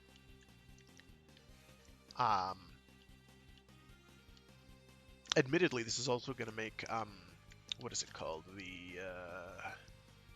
What are you? Heavy caliber exceedingly viable. Or much more viable anyway, for things like the Ogress, because you can afford to slot it on there and not worry all that much about your lack of accuracy. I'm not going to be able to slot it on any of this stuff, and you're still probably going to want to go with Elemental, but whatever. The point remains the same. So I think it's kind of a part of a general systematic dumbing down, although now you're going to have to actually be accurate with these weapons. Hopefully there will be the occasional launcher type weapon that will break these rules and not worry about them so much. I fear very much for explosive weapons that have a very small explosive radius, or a relatively small explosive radius. Cluster bomblets, for instance, like the Tsar, I think are going to have a hard time as a result of this change, but I'm not. Then again, you're also going to be able to shoot them basically point blank. I don't know how chain staggering is going to work, if it happens. Maybe you can only get one stagger at a time. So if you get like a flinch, it won't... I don't know. It hasn't been implemented yet. Their sample video shows a Kuva, not a Tsar, or a Kulistar, so I don't know. I had some other salient point, and I don't remember what it was right now. It was important. It was related. Yo, sorry, I did not see you. I'm just kind of doing a breakdown. I wish this had a timestamp, because I've been looking at another page like a goofball. I've been looking at my chat. Not much is up. I'm just doing a rundown of their proposed changes for their next mainline update, which is supposed to be like in the next day or two. Not really making a video. It'll be a video. It's up on my YouTube. I stream to 4 different services simultaneously, so technically, yes, I guess I am making a video, but I'm not going to bother editing because I don't care.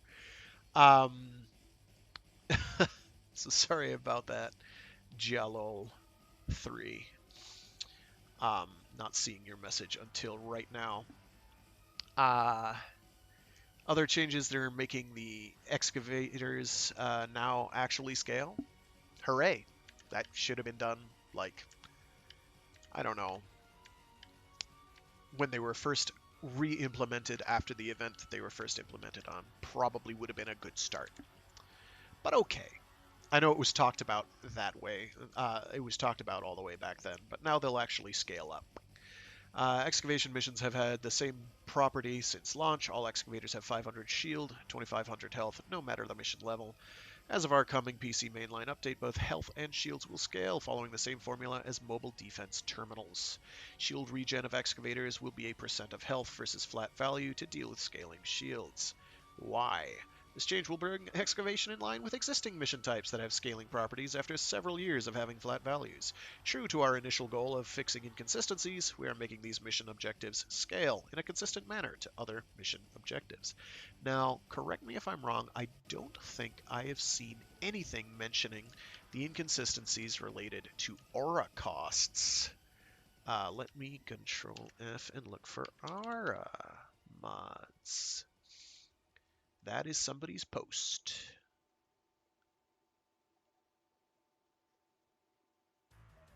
Aura mods. Yes, okay. Well, hopefully they will make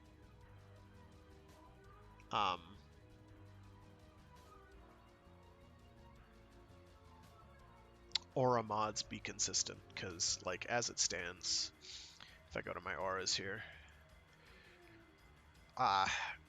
under ideal circumstances, particularly once you have an aura forma installed, which I don't here, you really, other than extreme specific circumstances like corrosive projection, you basically always want to have steel charge or power duration equipped because they provide the most benefit. They give you 18 extra mod slots, mod juice, versus corrosive projections 14. I don't care if they wind up nerfing the cost or benefit from steel charge and power donation, or if they buff everything that's a 7 cost up to a 9. I don't care. But it's inconsistent, it's really annoying, and it drives me nuts, because I'm like, well, for some builds I have to have a certain aura mod slotted, or else the build doesn't work, because I literally can't do it. So it's, God, they don't mention that here, unfortunately, and I would have thought that would be important, but I think they've largely forgotten that aura mods exist, other than corrosive projection, for purposes of, you know, people using core proj to do anything Grenade related as a group with 4 of them or 3 of them or whatever it is to make a full 100% reduction. Another small but big, I guess, 2 small but big changes. They're adding 100x restore blueprints for like shields, for ammo, for health, for energy, which will be great. Absolutely fantastic, because now you don't have to build 10 at a time and babysit them forever while you're doing mass building. You just build 100 and call it a day. Boom, done. It doesn't say what they'll actually cost for specific resources, but it does say upon research you will be able to build in batches of 100 with costs scaled from the X10 blueprints. So if I go here to energy, pizza, which I'm running low on, oh god. Oh wow, I've kept these remarkably even. I am impressed with myself. But I'm down to 225, which is low as far as I'm concerned. So I'm assuming that this will be multiplied by 10, so it'll be 30,000 nanospores, ick, and 5,000 polymer bundles. I have very few nanospores at the moment. I must have done a lot of building of these, which is probably likely. Hopefully they've got mediums as well as larges for that. But that'll be nice. I'll be very happy with that change. And then another small but big change is sharing Sentinel mods. So if I go onto my Sentinel here, you'll notice I have this very obnoxious specific loadout, and you'll see that this has this Warframe marker on it. If I put this condition overload on here, I'm not going to be able to do diddly diddly did. I'm going to be able to do nothing with it.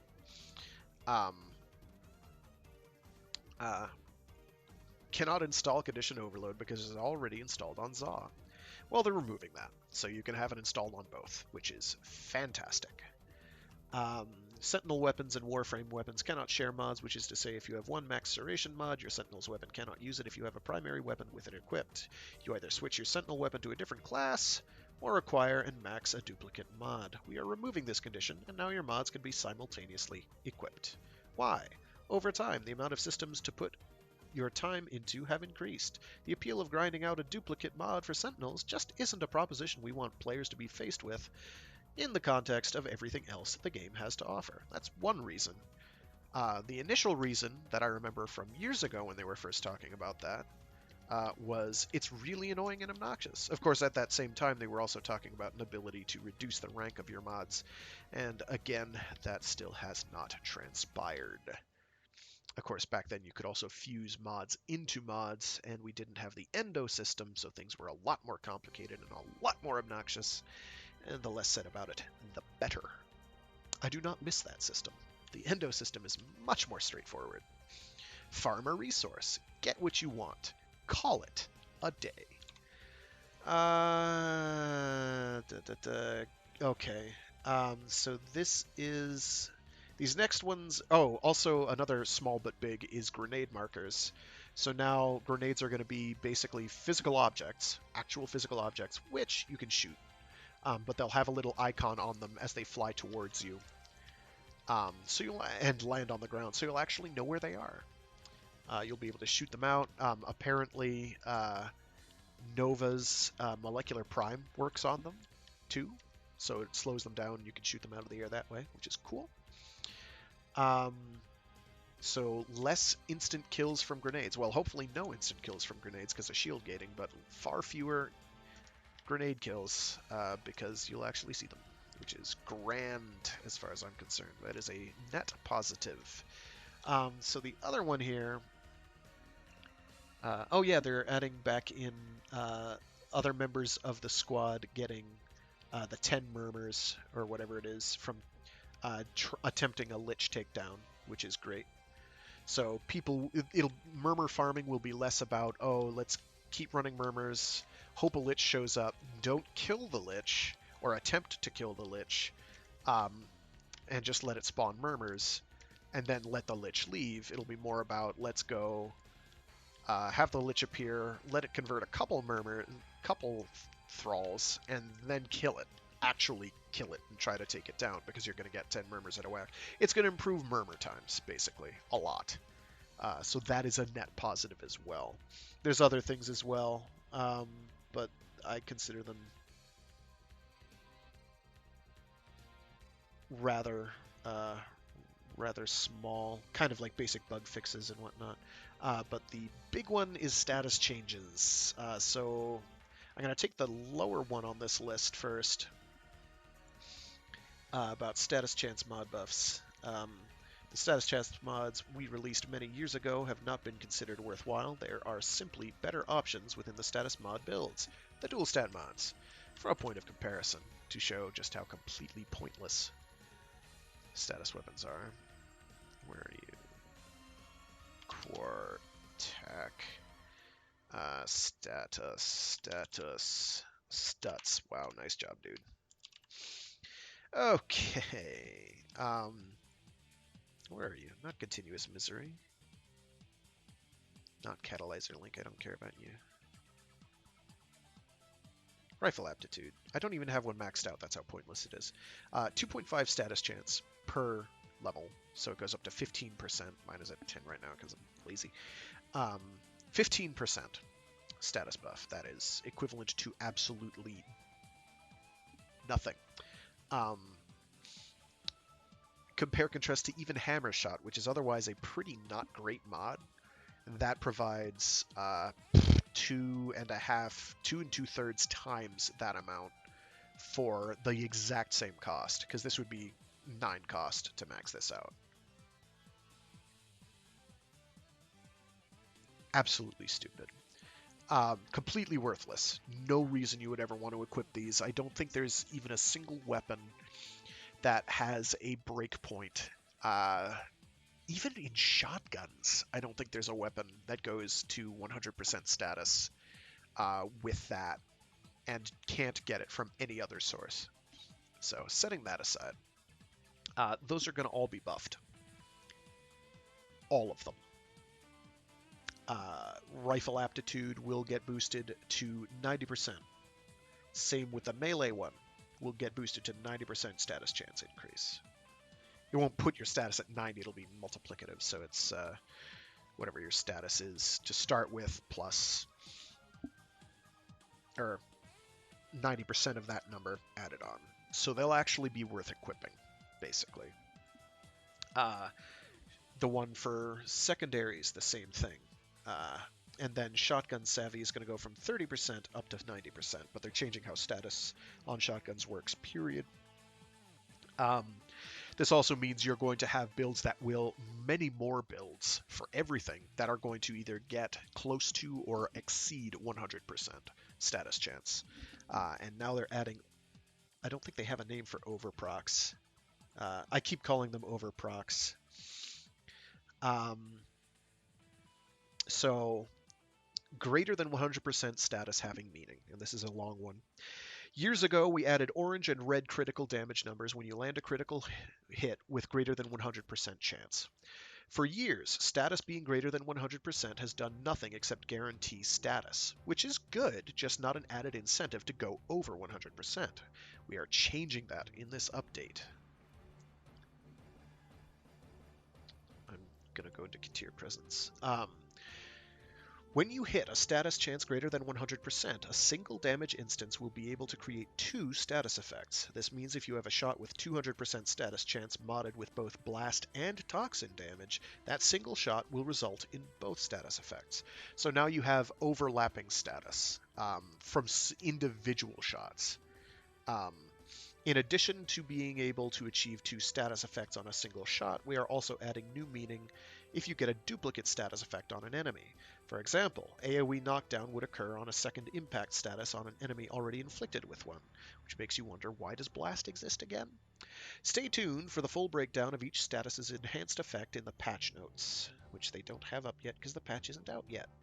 It is worth noting that we are fixing a UI inconsistency that is display only. Right now, the arsenal shows status chance affected by multi-shot, which makes reading the new greater than 100% value confusing.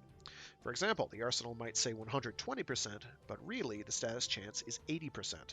We don't have multi-shot affect any critical stats, chance or multiplier, so we are fixing this display inconsistency.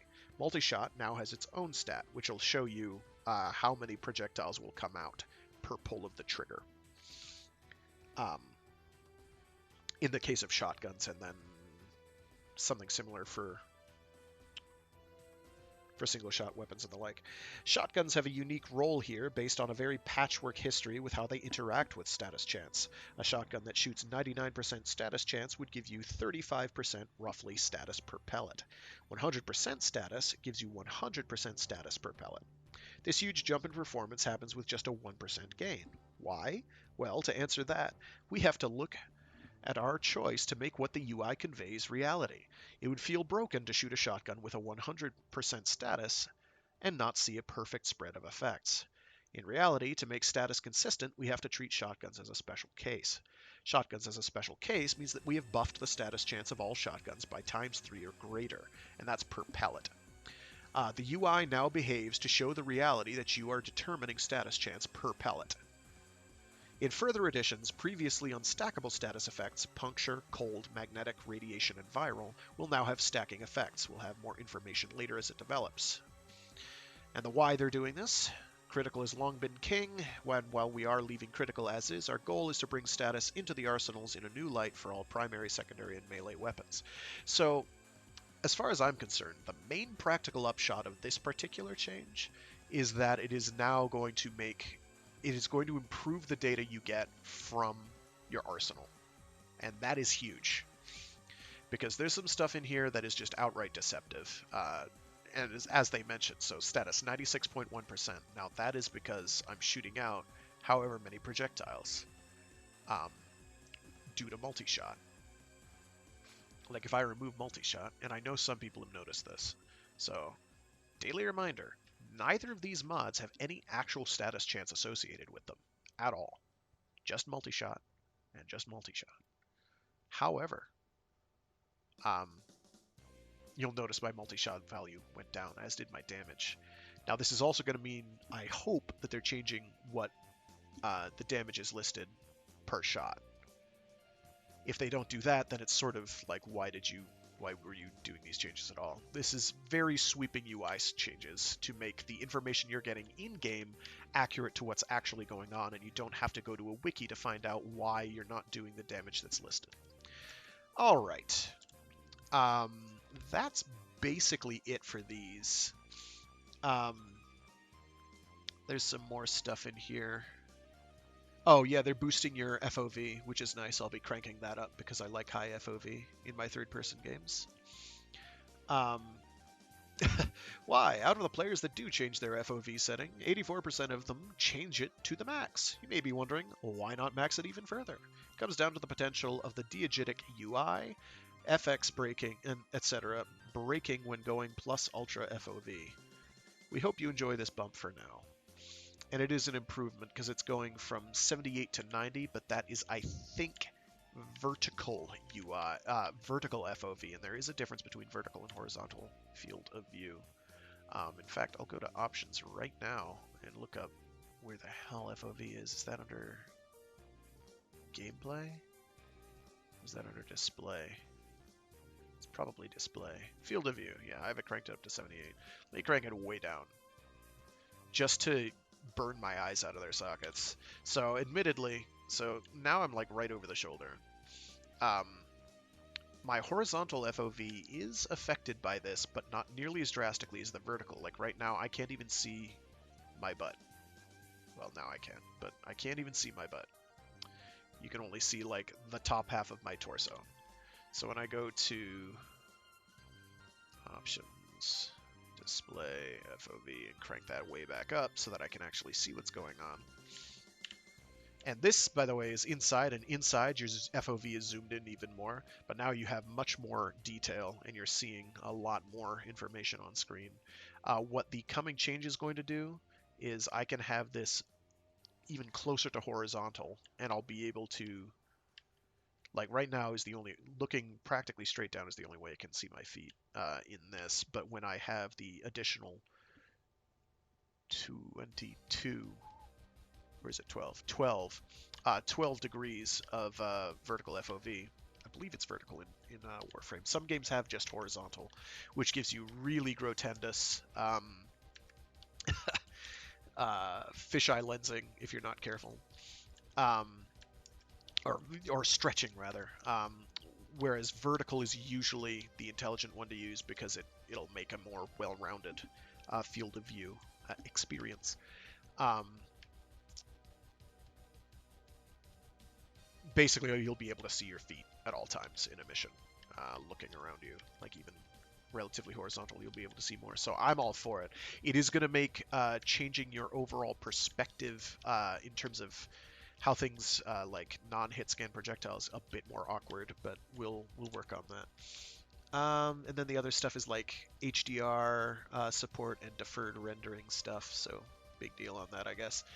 So that's the core nonsense at this point for the upcoming patch, which hopefully should be the next day or so. Let's see if someone's doing any railjack here. There's murmurs. I don't want to do any murmurs. I may have to just go out and do railjack on my own, which would be kind of weak, because I don't really like doing that. I could just host, I guess. Nobody's really doing them in chat anymore, and there are reasons for that. What I'm going to do is I'm going to grab my Arcwing Survivor loadout. Exceltra? I don't remember why I did that. Let me make sure this is set to Grenier. It is. Very good. And that should also have Exodia Force, which will allow me to cause even more killy. Yeah,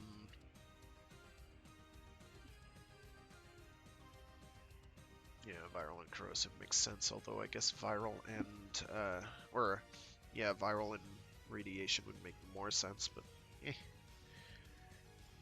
In fact, I could do that. No, I can't. Not easily. Come to think of it. Whatever. Achilles Special doing how it do. I don't know why I have the Exceltra here and not literally any other gun. Exceltra isn't actually. Let me. Oh, the Exceltra is pretty good against the power cores. I think that's why I have it there. Alrighty. So let me see.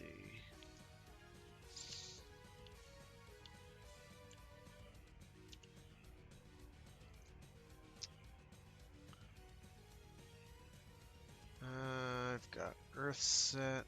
I don't know that I have all of Saturn Proxima filled out. I do not. Wow, absolutely nobody here. What I need to do is I need to check my intrinsics because I haven't even been into my Railjack dojo in like a month. Because I did a lot of grinding early on. And then was like, I've got to stop. So let me fast travel to my dry dock. And let's see what we got here. For intrinsics, can I level anything up? Yikes, not really.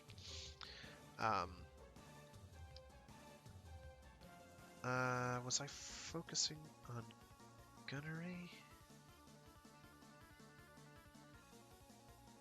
I think I was focusing, yeah, here we go. Boosting Arcwing defense. And piloting, I think. I don't remember which I was going for first.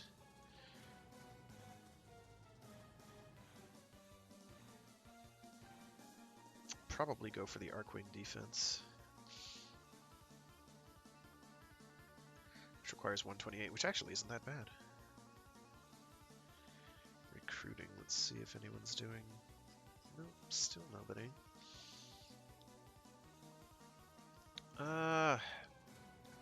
Now I have to check my... Let's just max that out. Now I have to check my...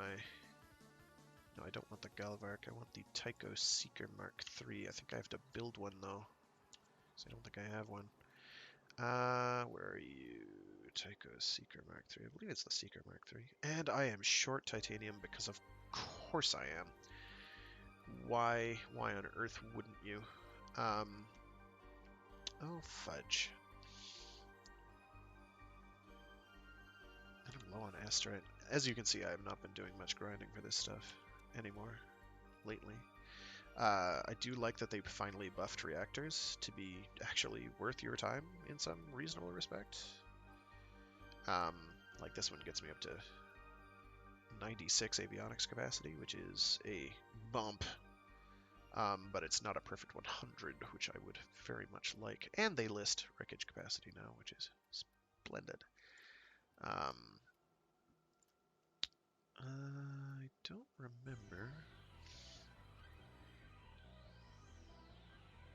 Oh, that's kind of pointless. And engines. Speed is definitely nice, but right now, other than Vidar, I think Lavion or Lavon, what is it? Oh, this is finished. Cryophons got hurt because they changed how their damage propagates. Probably gonna do is equip a Cryophon to my main gun, and then the Photor. No, I'll leave the Vidar Photor. Those are pretty good. Lavan, that's it. I think the Lavan thrusters are the good ones. I don't remember now. It's been so long. All right, now I have a mountain of avionics capacity I can work with, which is splendid. Oh, I do have a particle ram. How nice. I don't think particle ram is very good anymore, which is a shame, but them's the breaks.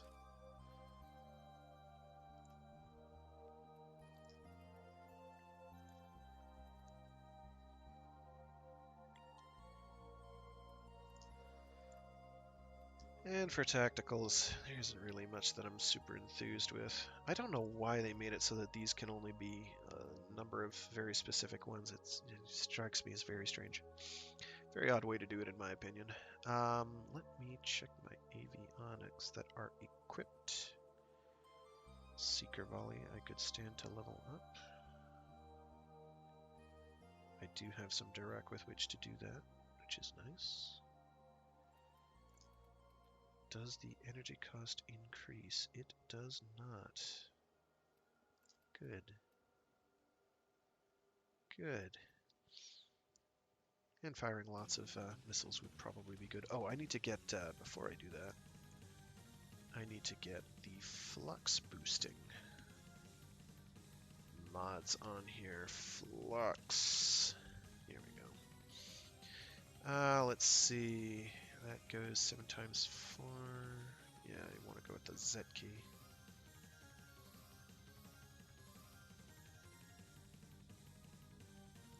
I do want an additional flux capacity. I'm going to go to avionics. And I'm going to boost my hyperflux a couple levels, because that'd be a good idea. Now I think I do have to stop before I hit 1800, because I think that's how much you need to max out one of these. So what I'm going to do is go to grid. 1, 2. It is 1800 just for the last level. I take it back. Stop upgrading. Avionics. Let's put some more points into these, shall we?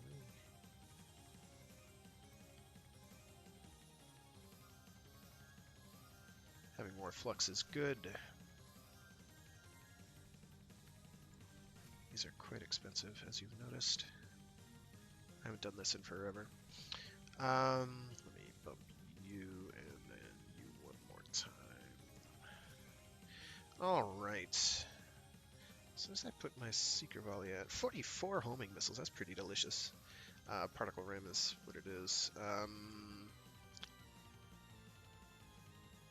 So if I figure I can get an additional like 4 out of this.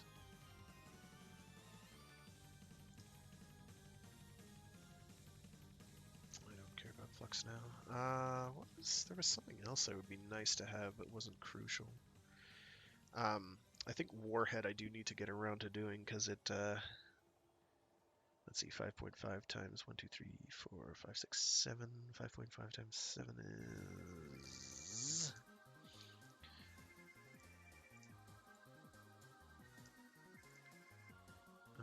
actually it's 5.5 times 8, but whatever, plus 5.5...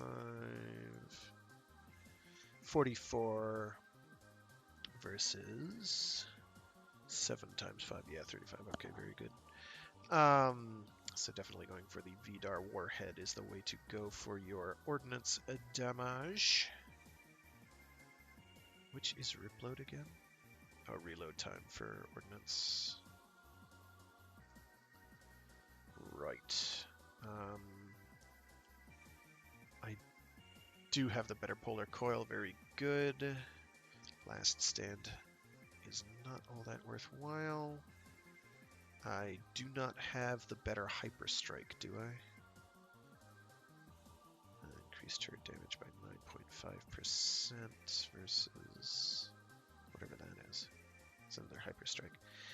Hull weave I probably need to throw on there. But I do not have the Z key hull weave, which I think is the better one of the lot. Don't care. Do I have conic nozzle? I do have conic nozzle for boosted speed, which is substantial. Oh, let me see if they ever fixed these. Okay, let me go back. Exit entirely. Let's go to configure. Let's go back to intrinsics. No, not intrinsics. That. Do I have to boost my flux energy? Yes, I do. And I do have a lot of it. It's true. There we go. Is quite a lot. Let's see. Because this will affect arc wing speed. And presumably this as well. So let's see if it changes my engine's stats anywhere. Ah, it looks like they nerfed them. Increase nearby ally Arcwing armor 25 to 8. Nope. So I can safely remove those in their entirety. They are doing me no good whatsoever. Because of course they're not. Those were trash to begin with, without it. So now they are even trashier. I'm not surprised. Let's go back and see if those stats change at all. No, they do not. Let's see if anyone's doing railjack. No, they are not. Okay, so I now have some serious changes to do here. So that's great. It's just wonderful. It means I guess I can equip countermeasures, I guess. Hooray. And whatever I can put on here, I suppose. Battle Forge, for instance. What does that normally come to? 80 seconds, cooldown of 480. So you can use it literally once. That's awful. It's almost 10 freaking minutes. What a pointless waste. Flip from enemies for 50 seconds versus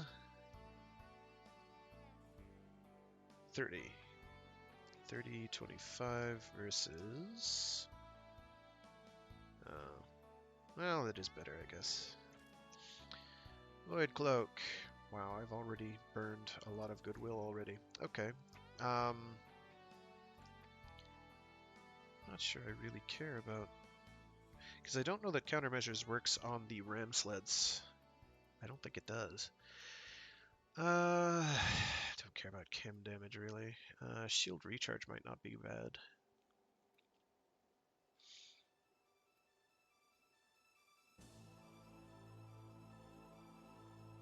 I already have a Zetki bulkhead, right? Yeah, I do. I don't have a better anode cell. Let me get that on there for shield recharge, even though shields are kind of...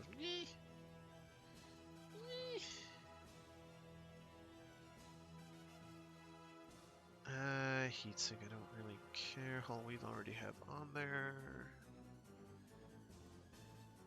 Got the flux. I guess I could put ion burn on there.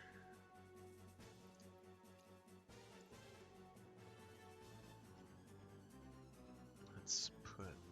Where are you? You just went right past it, didn't I? Not bulkhead, anode cell. There we go. And we're looking for ion burn. There we go. I'll increase my boost speed by a bit. Mostly, though, you want to be increasing engines, I think, as I recall. Boosted shield recharge is not bad, I guess. Rip load, I suppose I could fit in there. I don't really use ordnance much. Polar coil already. No. I wish these still worked. Let's actually find out. Double check. Nope. Definitely still does not work. Ah well. Crying shame, but totally expected. Winged steel is the same thing. Don't care about the shields. Don't think I have anything winged equipped.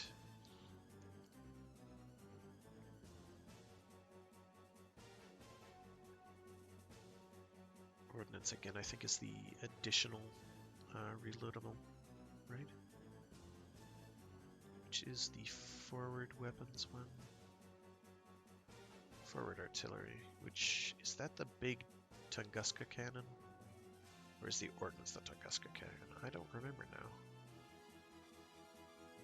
I don't remember now, and that is shaming me to some great extent. Ah well. C'est la vie. Alright, I guess I can put in Battle Forge and something dirt cheap here. Like what, fire suppression, I guess?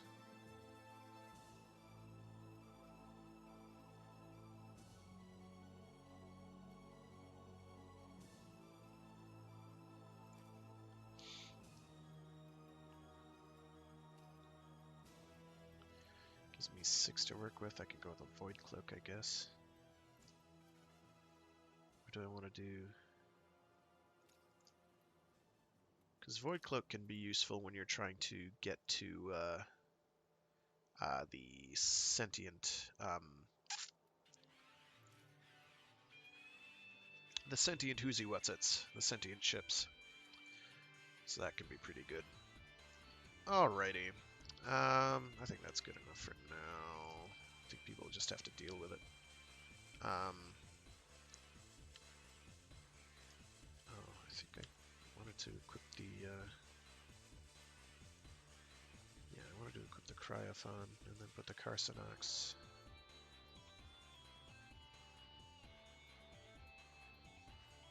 I'll leave the Carcinox, yeah. Oh, what is going on? There we go. And I think I do not want to have that equipped. I'll leave it for now. Because I've got to get resources to do the other, which is fine. I guess then I will navigation. Of course not.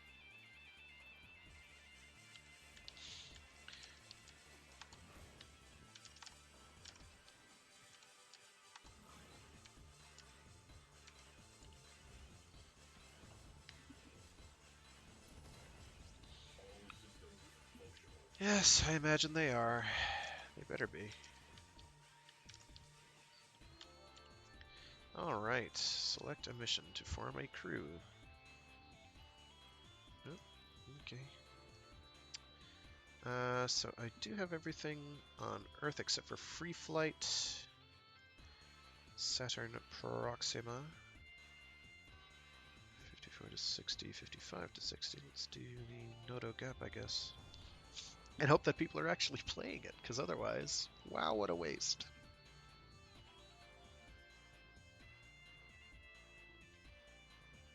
I'm not seeing the boat's name listed there. I'm gonna have to fix that.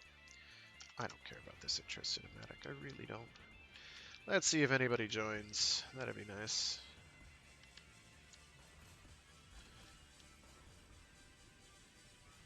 I don't remember what doing dodging or running into those actually does. Oh, there's nobody on my boat. So we have to do this the hard way. So that's nice.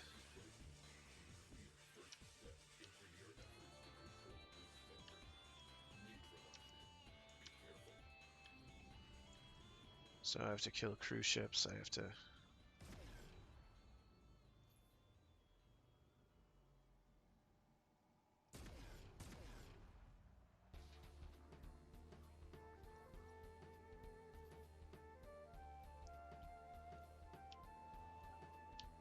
I will tell you what.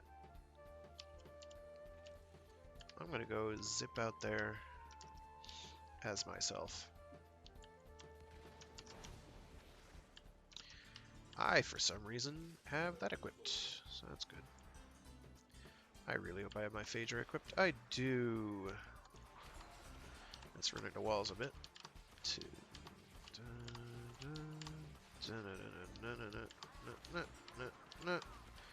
And there we go. Oh wow, those are still moving. Oh, because I hit the wrong button. Oh jeez. Oh jeez, Louise.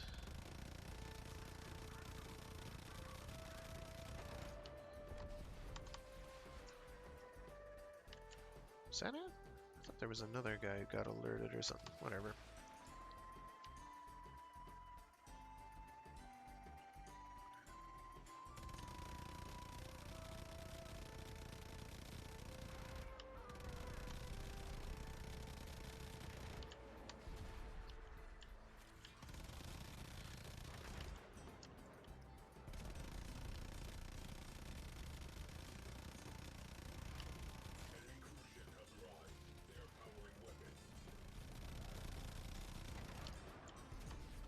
Where are you? They're way out there. I'm not going to worry about that.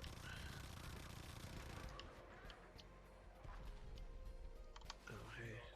It's like a turret or something. There we go. We are on their boards. Well, at least we're not bored.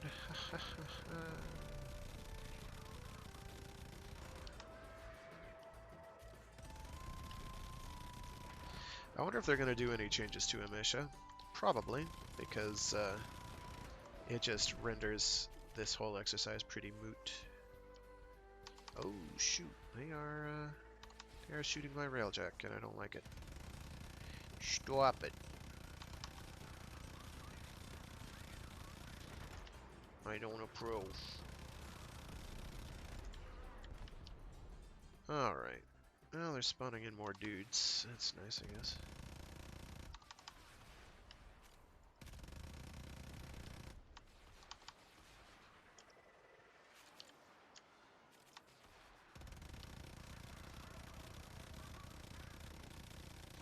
Yeah, doing these solo sucks a lot. I knew that. I knew that already, but this sucks a lot. Good luck doing Veiled Proxima with this, too. This was just, like, doing Veiled Proxima solo is an exercise in torture. Just how much can one human being take? It isn't to say you can't do it. You can. It's just wholly unpleasant.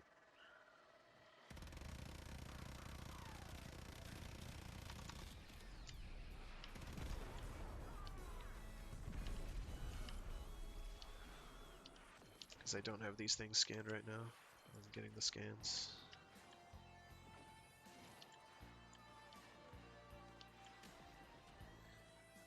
Oh, gotta get more of those.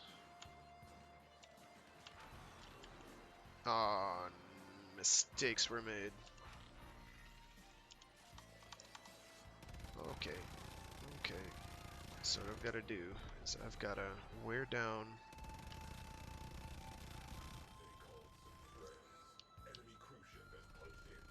Because I'm running out of energy and that's not great.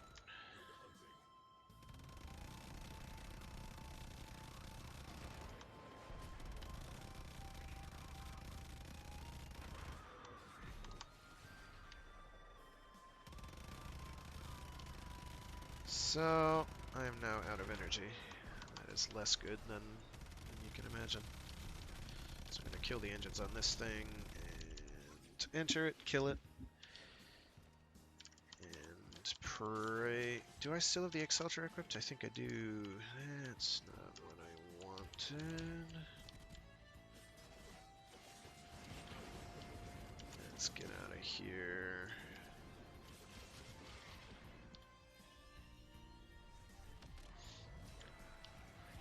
Have they boarded me? Ah, I've got somebody with me. Neat. I did not expect that. Alright, let's see how bad my energy situation is. Oh, pretty bad. Pretty bad there.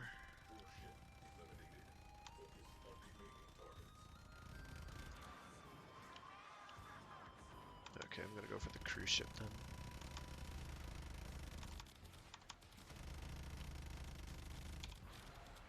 Come on. There we go.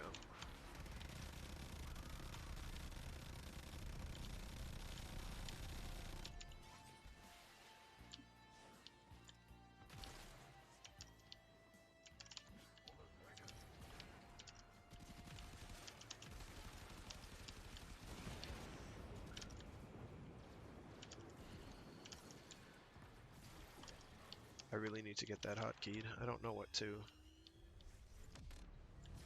But hotkeyed, I need to get it.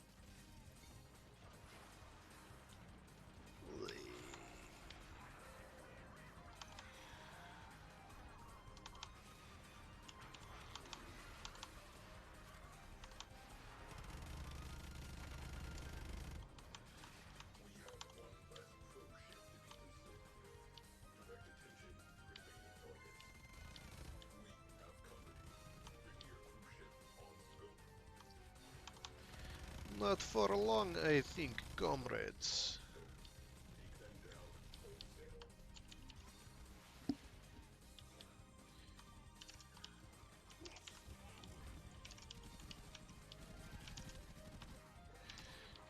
Zoinks.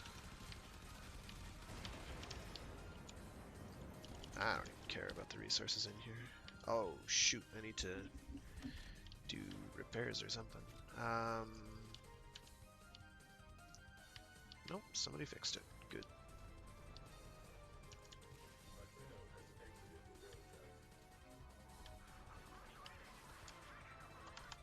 I think that's the one I blew up. It is...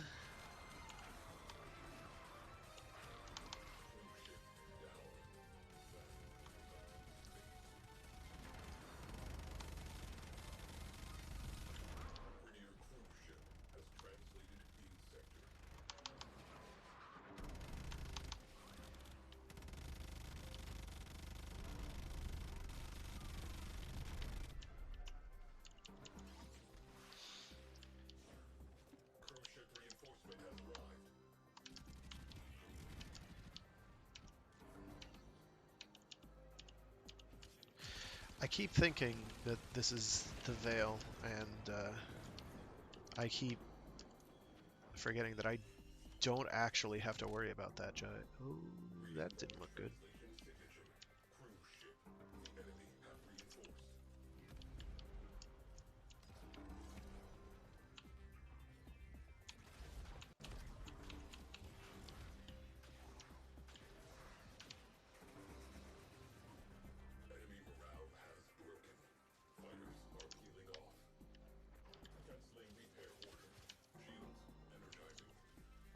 Alright, let's get out of here.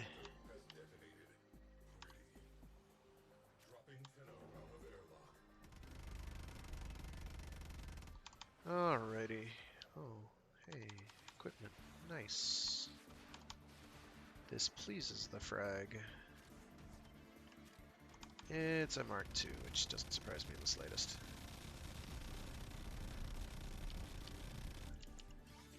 So we'll blow that up, and then we just have to do the... Oh boy. I'm not getting very many status procs for sure, but I also have extremely low status on this thing, which I already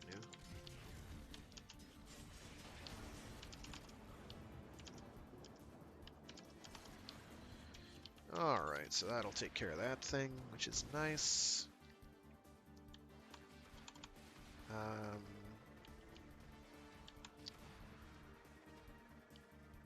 Actually, I'm going to zap myself back and then fly the ship manually over there, which will help a lot.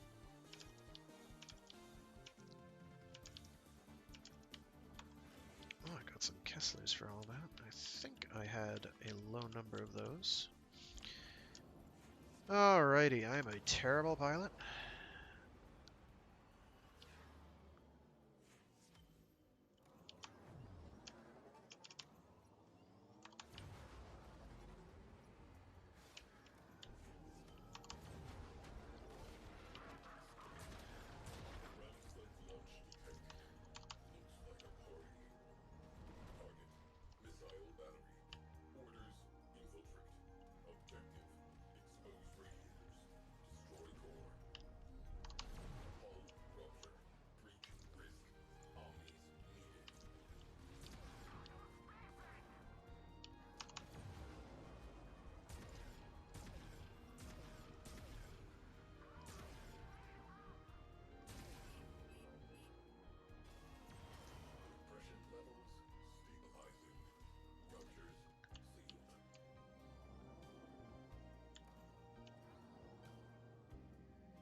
Alright. Hell with it. I'll blow this thing up. I don't give a damn.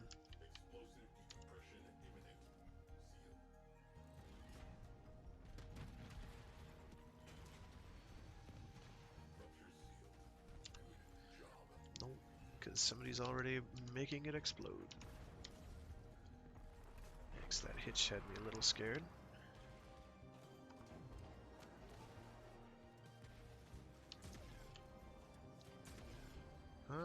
Thinking maybe I need to get out of here.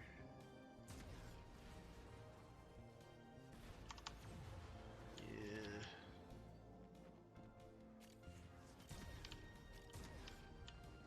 Can that stuff hit me over here? I'm gonna move somewhere close by, but not too close. Like right over here should be fine, I think.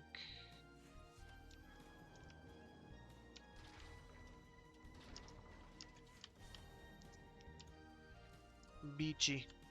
Beachy. Oh, I forgot to turn off my... Ah, hell.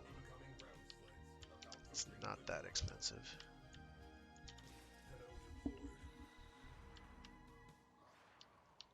That thing better not be able to get through that rock or I'm gonna be upseticus.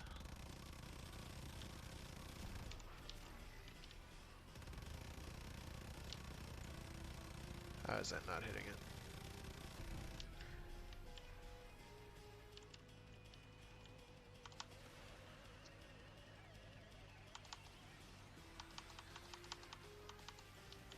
Whoops.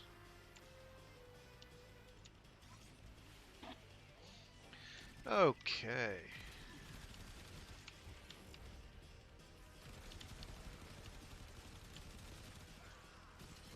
Bugger this for a lark.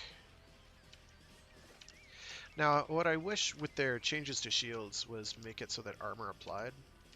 Shields do, I know, or will be getting, I should say, an actual built-in damage resistance.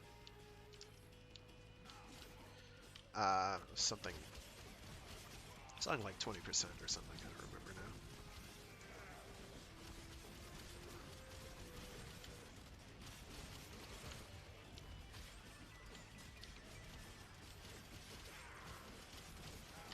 Sheesh, that's a lot of them. I don't care. No. What?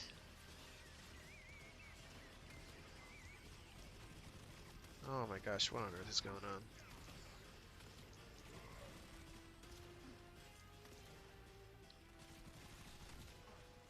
Stop killing him, please.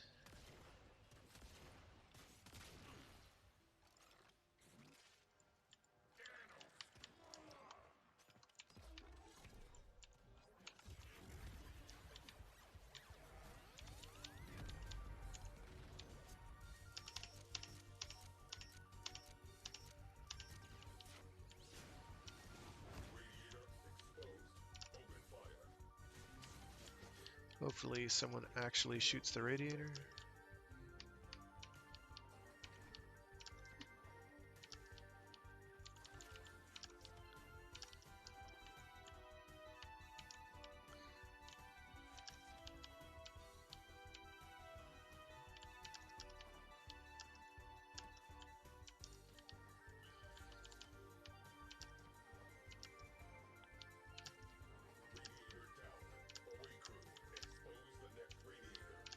Easy.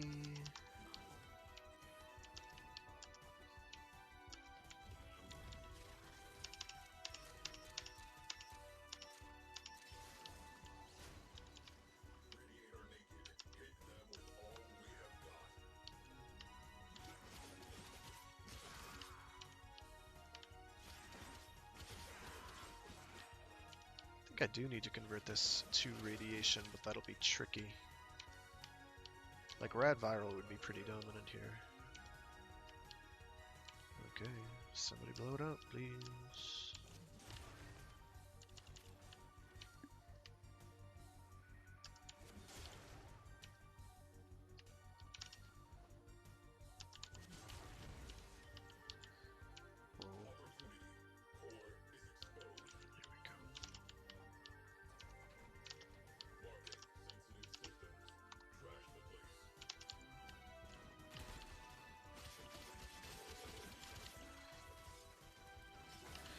Yay, freebies!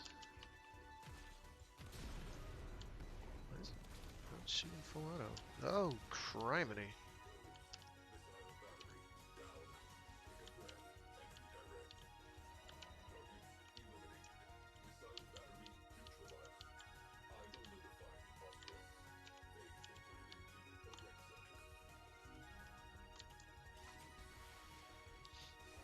Uh, uh, okay. Very nice. We got that done.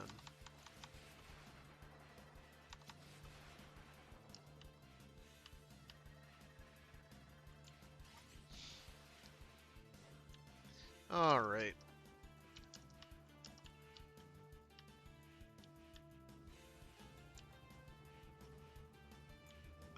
Up. People can interact with your own ship. I thought that was locked out. Evidently not.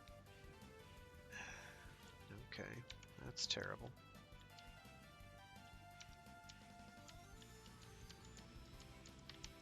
Unless this counts as someone else's boat now, that would be even worse, if anything. Pretty sure it's my boat. Is it brightly colored and looks sort of like you're inside of a clown car? Yeah, well, there you go. Alright, so I can scrap both of those, I think, with no worries whatsoever. I think the rest of these are kind of pointless, though, sadly. I'll leave this squad. I am going to...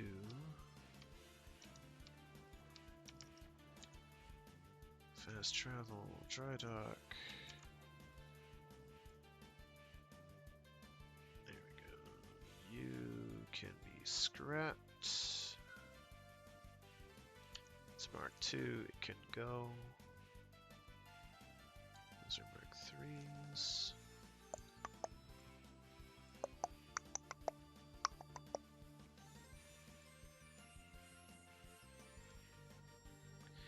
Are there Mark IIs here? Nope. Nope. Nope. Nope. Nope. Nope. Nope. Nope. Ah, here we go. Don't need any Mark IIs, because I got a bunch of Mark IIIs.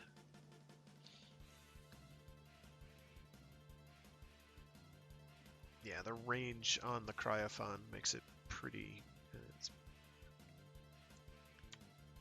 I'm probably going to do is on my main I'll use the Photor. Leave them the Carcinox. Alright. I did get some intrinsics, not a mountain of them. And for this I do...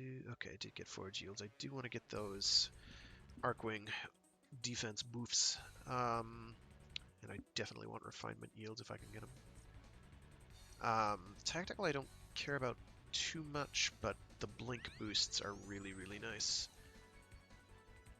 I don't care about Overseer at all. Rank 6 on the other hand is quite good.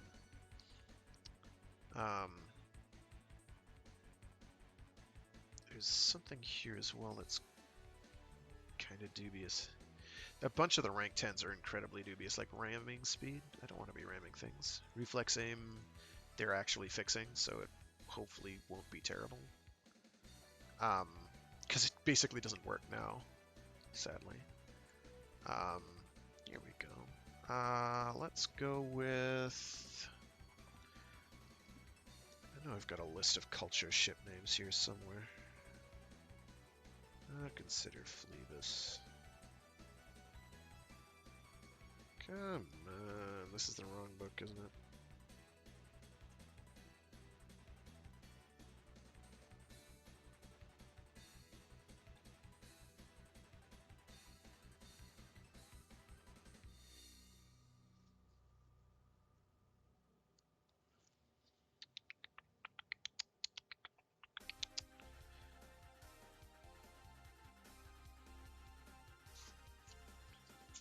Where are you? Oh, well, I was in the neighborhood is a good one. Yeah. Pretty sure these are all ship names, aren't they? Probably, I would hope. What's the arbitrary called? Ah, here we go.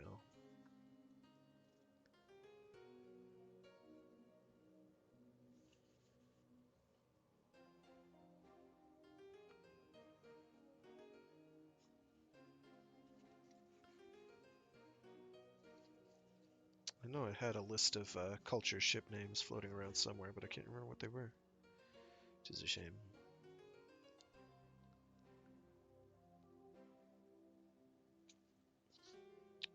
Well, let's see if while I was in the neighborhood.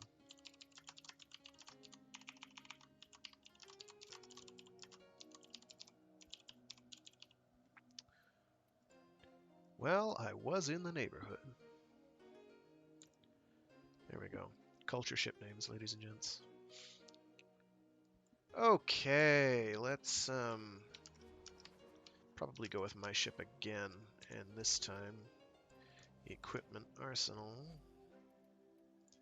Let's get rid of you and equip the Amprex. Make sure I have the Grenier one equipped. I do. Bane of Grenier. Ideally, I'd have primed Bane of Grenier equipped, but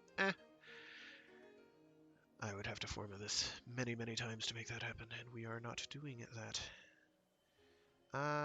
Let's see, that is electricity. I could convert, I think, to radiation. Could I not? I dare say I could. So let's go heat. And I think that'll actually do me better in some instances. Now, why is that damage less?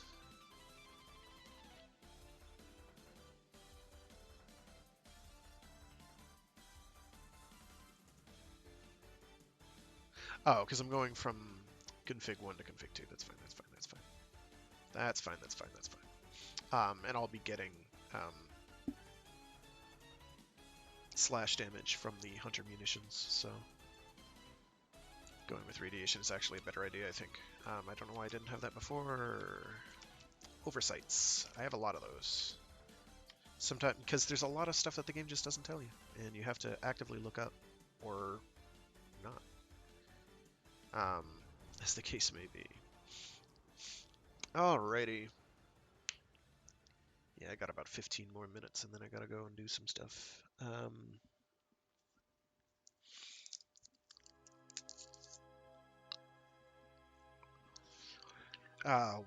While I'm winding down here, I should note that normally I do multiple streams throughout the week. I usually do, every week I do a Warframe Wednesday. I have Mecha Mondays, where I do something giant robot related or mecha adjacent on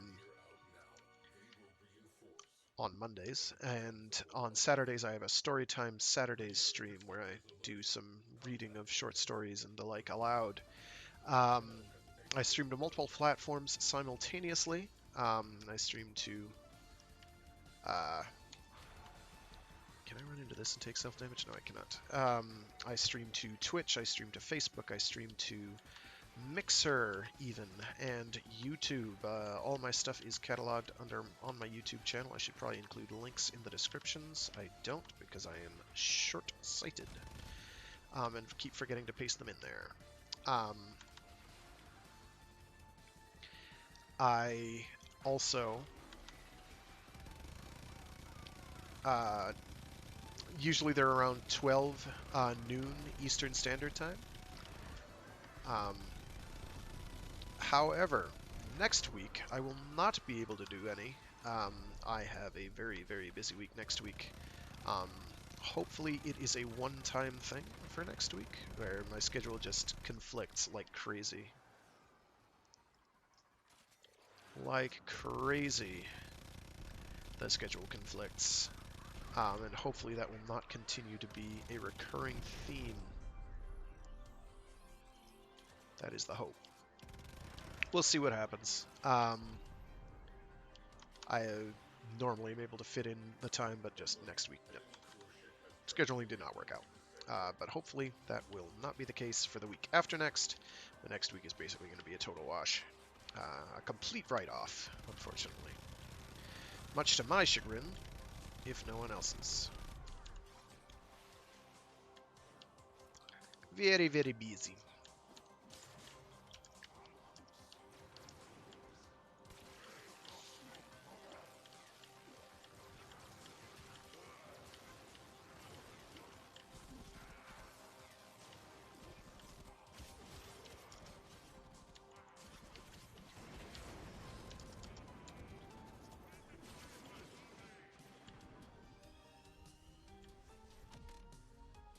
There we go.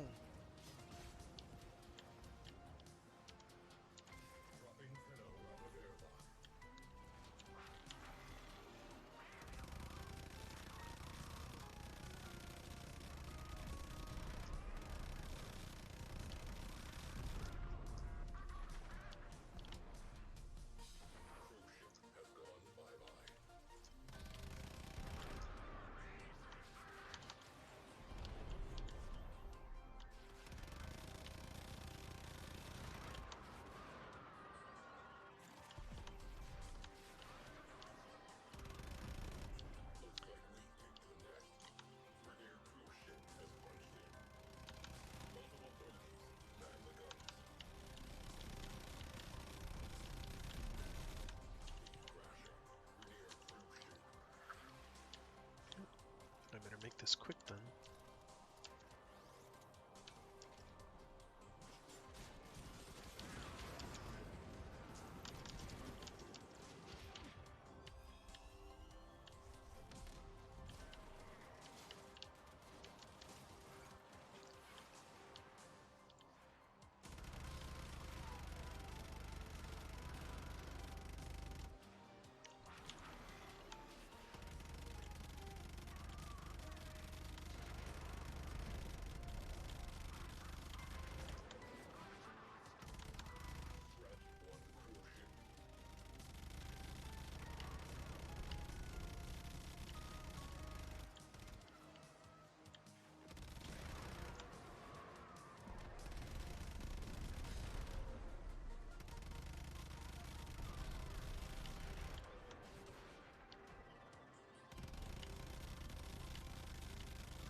Very good.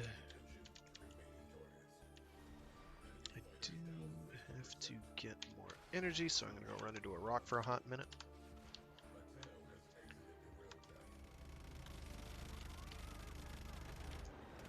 Shoot me! There we go.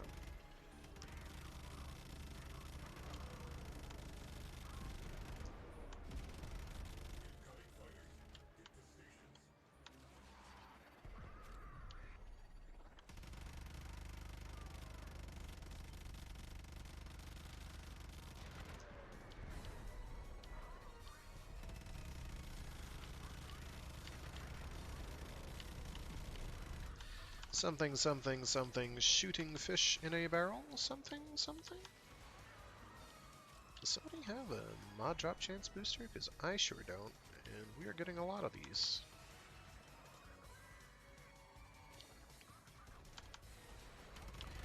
Oh, that's a fair number of things. I don't like that. I don't like that one bit. Whatever, I can kill them all, it's no problem.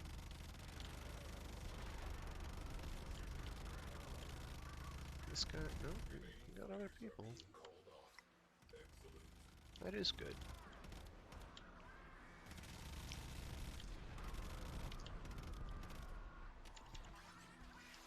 Take out this cruise ship real quick. Toot sweet. Oh, see now, this one does. And now it doesn't. Because it did. So the main reason I like using Hildren for this is because it means even while in Arcwing mode, I have a brief period of invulnerability. Well, I was very zoomed in.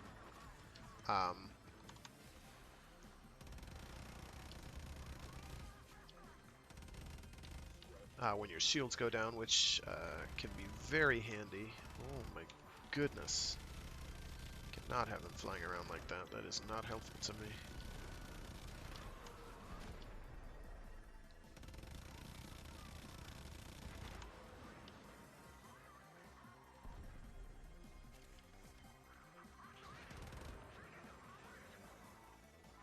Am I the only one who's allowed to actually pilot? I don't know. I thought it was navigation that nobody but the pilot could use, but I get a sense that that may not be the case. Alright, don't know what these BPs are.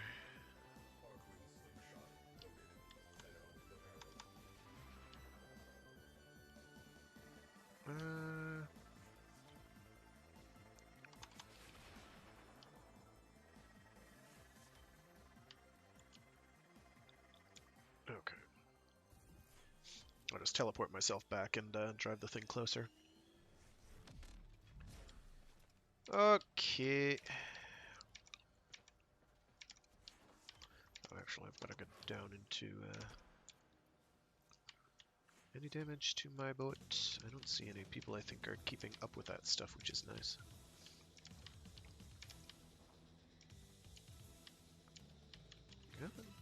Give me my forge, thank you. Let's see.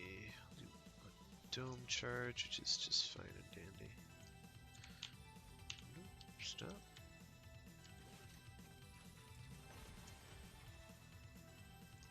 Top off my munitions, and I will bump into my flux.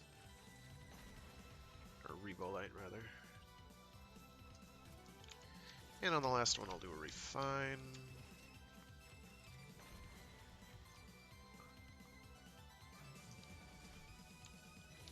There we go.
Alright, there it is.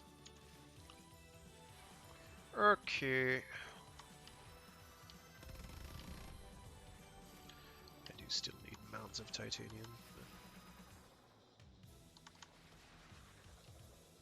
Alright, if he's in there doing the hackery, I will, there we go. Perfect.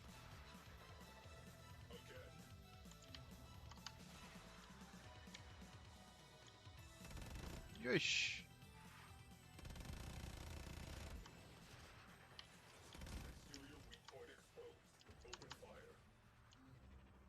Glad I got here in time. That would have been embarrassing if I hadn't.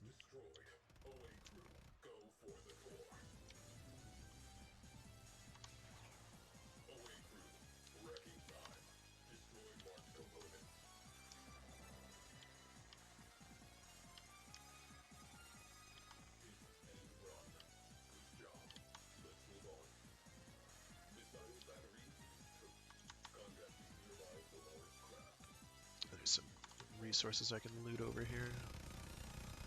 So we'll do that real quick.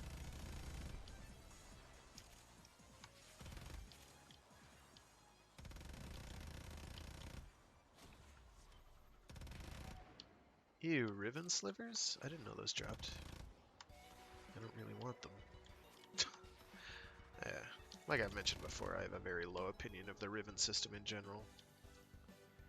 Because it takes any hope or semblance of attempting to balance Warframe in any capacity, and just completely and totally does away with it.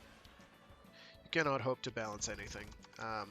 Now, okay, yes, there is the argument that it is indeed a co-op game, and a PvE co-op game, where you aren't really fighting other people with ribbons, and it shouldn't matter, right? Well, no. No, because ribbons do nothing to fix the underlying problem that was their purported reason for existing. Which was to take weapons that were underperforming and make them perform better.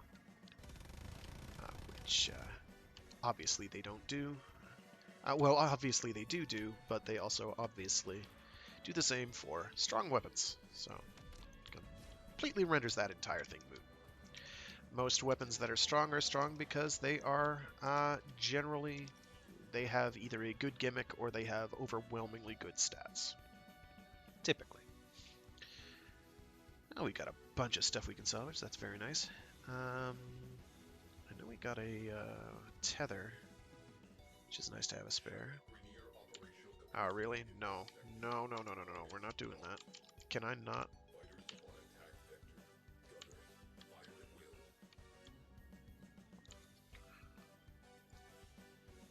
I don't want to be doing this. Okay. To disable the asteroid hangar? Fine.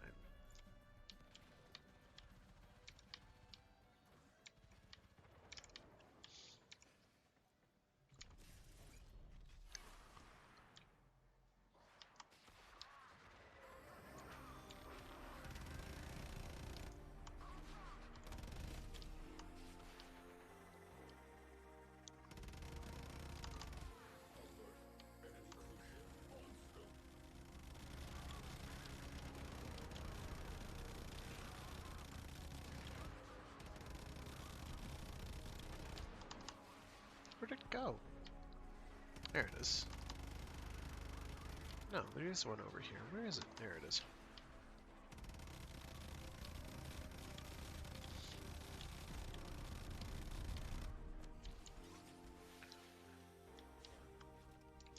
Hope this isn't an elite boat, or this will be pretty embarrassing.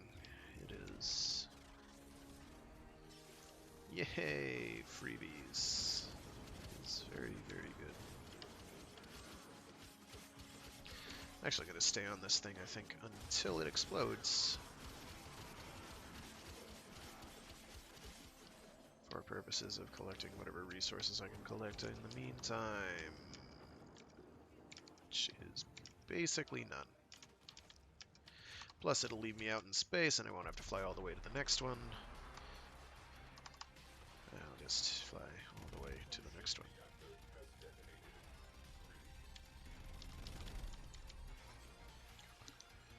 Okay.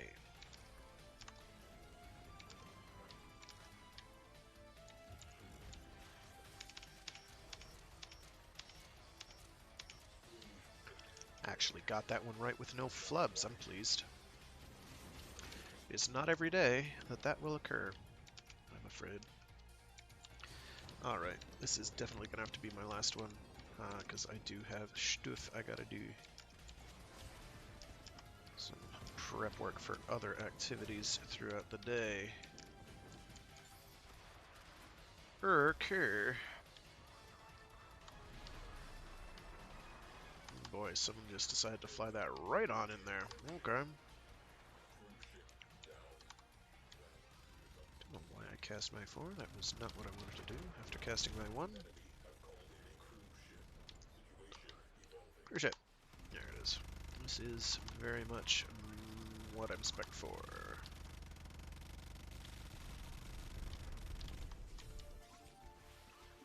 As I've mentioned before.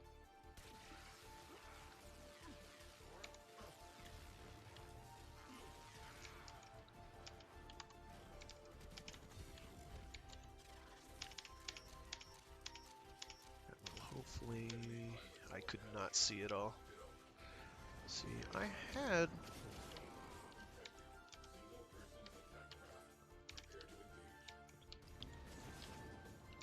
There's one at the 4 as well. Now I'm going to warp back to the ship because it's about to explode. Apparently, nobody's deciding to do anything about it, which is just fucking peachy.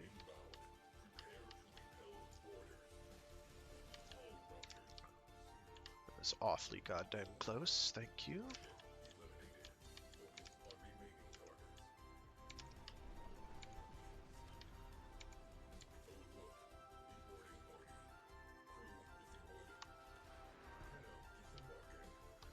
Alright, I guess I'm gonna go and try to take this thing out, and hopefully someone will actually shoot things on it, which will be good.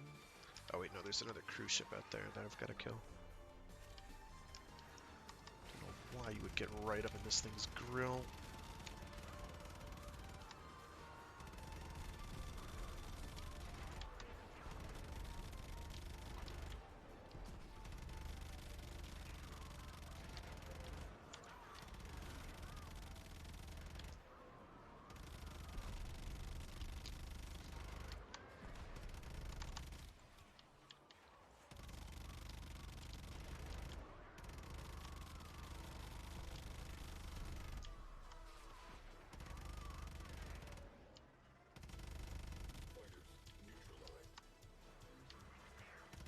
Alright, so there's a cruise ship out there somewhere.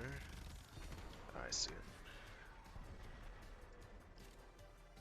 On radar, anyway. Give me that titanium.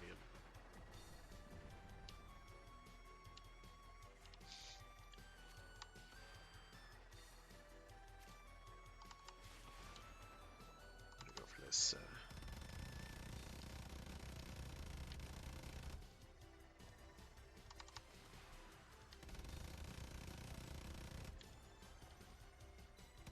somehow managed to miss that one. Don't know how.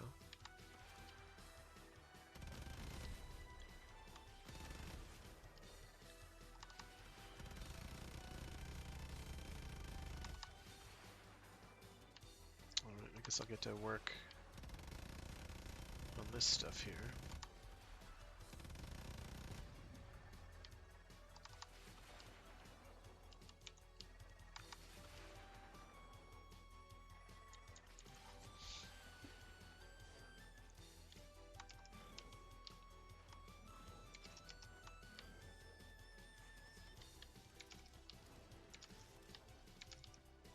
Okay, I hit reload like 4 times before I decided to actually do the reload. So that's weird.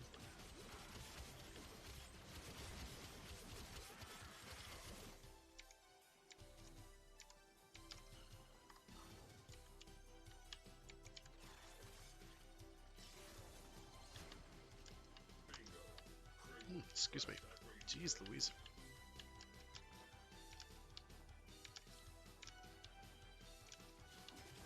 Okay. Hopefully they'll actually do something about that. Please.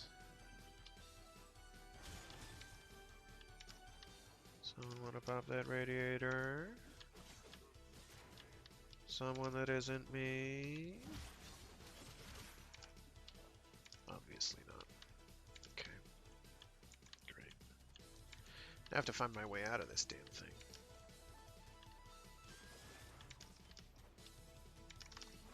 Ah, here we go.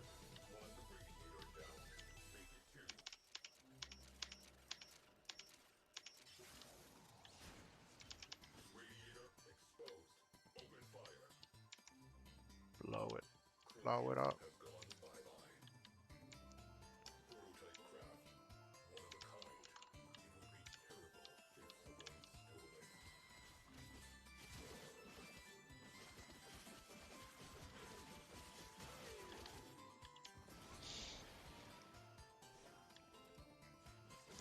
This I am going to raid for resources though.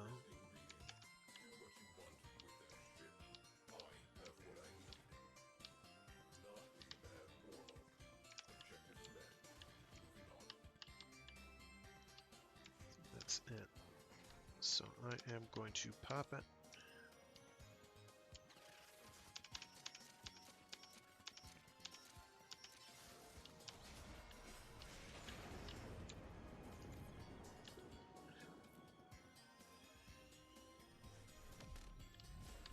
Okay, I'm gonna warp us back home though, because I don't want this guy get away from my freaking console, dude. Better not have sent us on another goddamn mission, or I'm gonna have to abort. Probably am going to have to abort.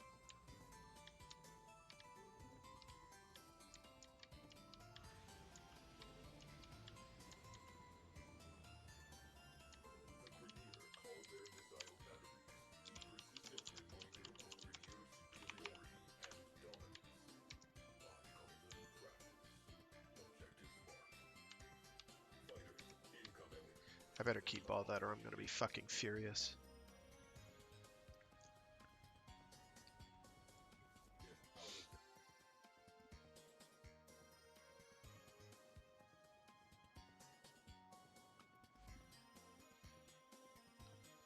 Oh, I didn't get to keep any of it. Oh my god. Except for the intrinsics. Oh, that's spectacular. Well, that's just absolutely typical. Let me go and see just real quick in the dry dock, see if there's any of the Mark IIs that were there. Because you're supposed to keep a lot of that stuff, and it looks like I've got a ZK reactor here. Better flux capacity. That I did not see before. That's interesting. Let me just... No, not engines. Here we go. 268 versus 251. 80. Same avionics. Okay. So you, I'm going to scrap, which will give me back some resources, which is something, I guess. Here we go. Here's a Mark II reactor. That's good. I do want that. You, I think I can safely scrap.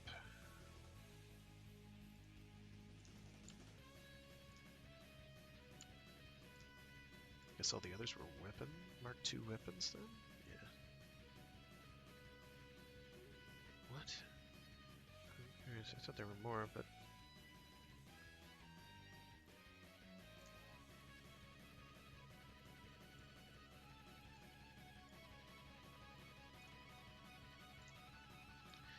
Alright, so with that, I do have to go. As I said before, and to anybody tuning in, after Artifact.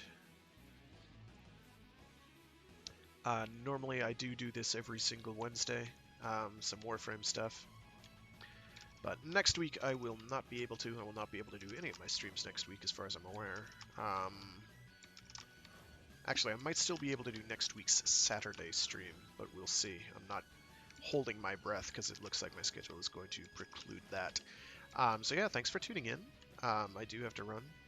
Feel free to check out any recordings that I've done on YouTube, such as my full read-through of Neil Stephenson's Snow Crash, which is all now up there and organized properly. Alright folks, thanks again for tuning in and watching after the fact or whatever. Have a good one. Bye.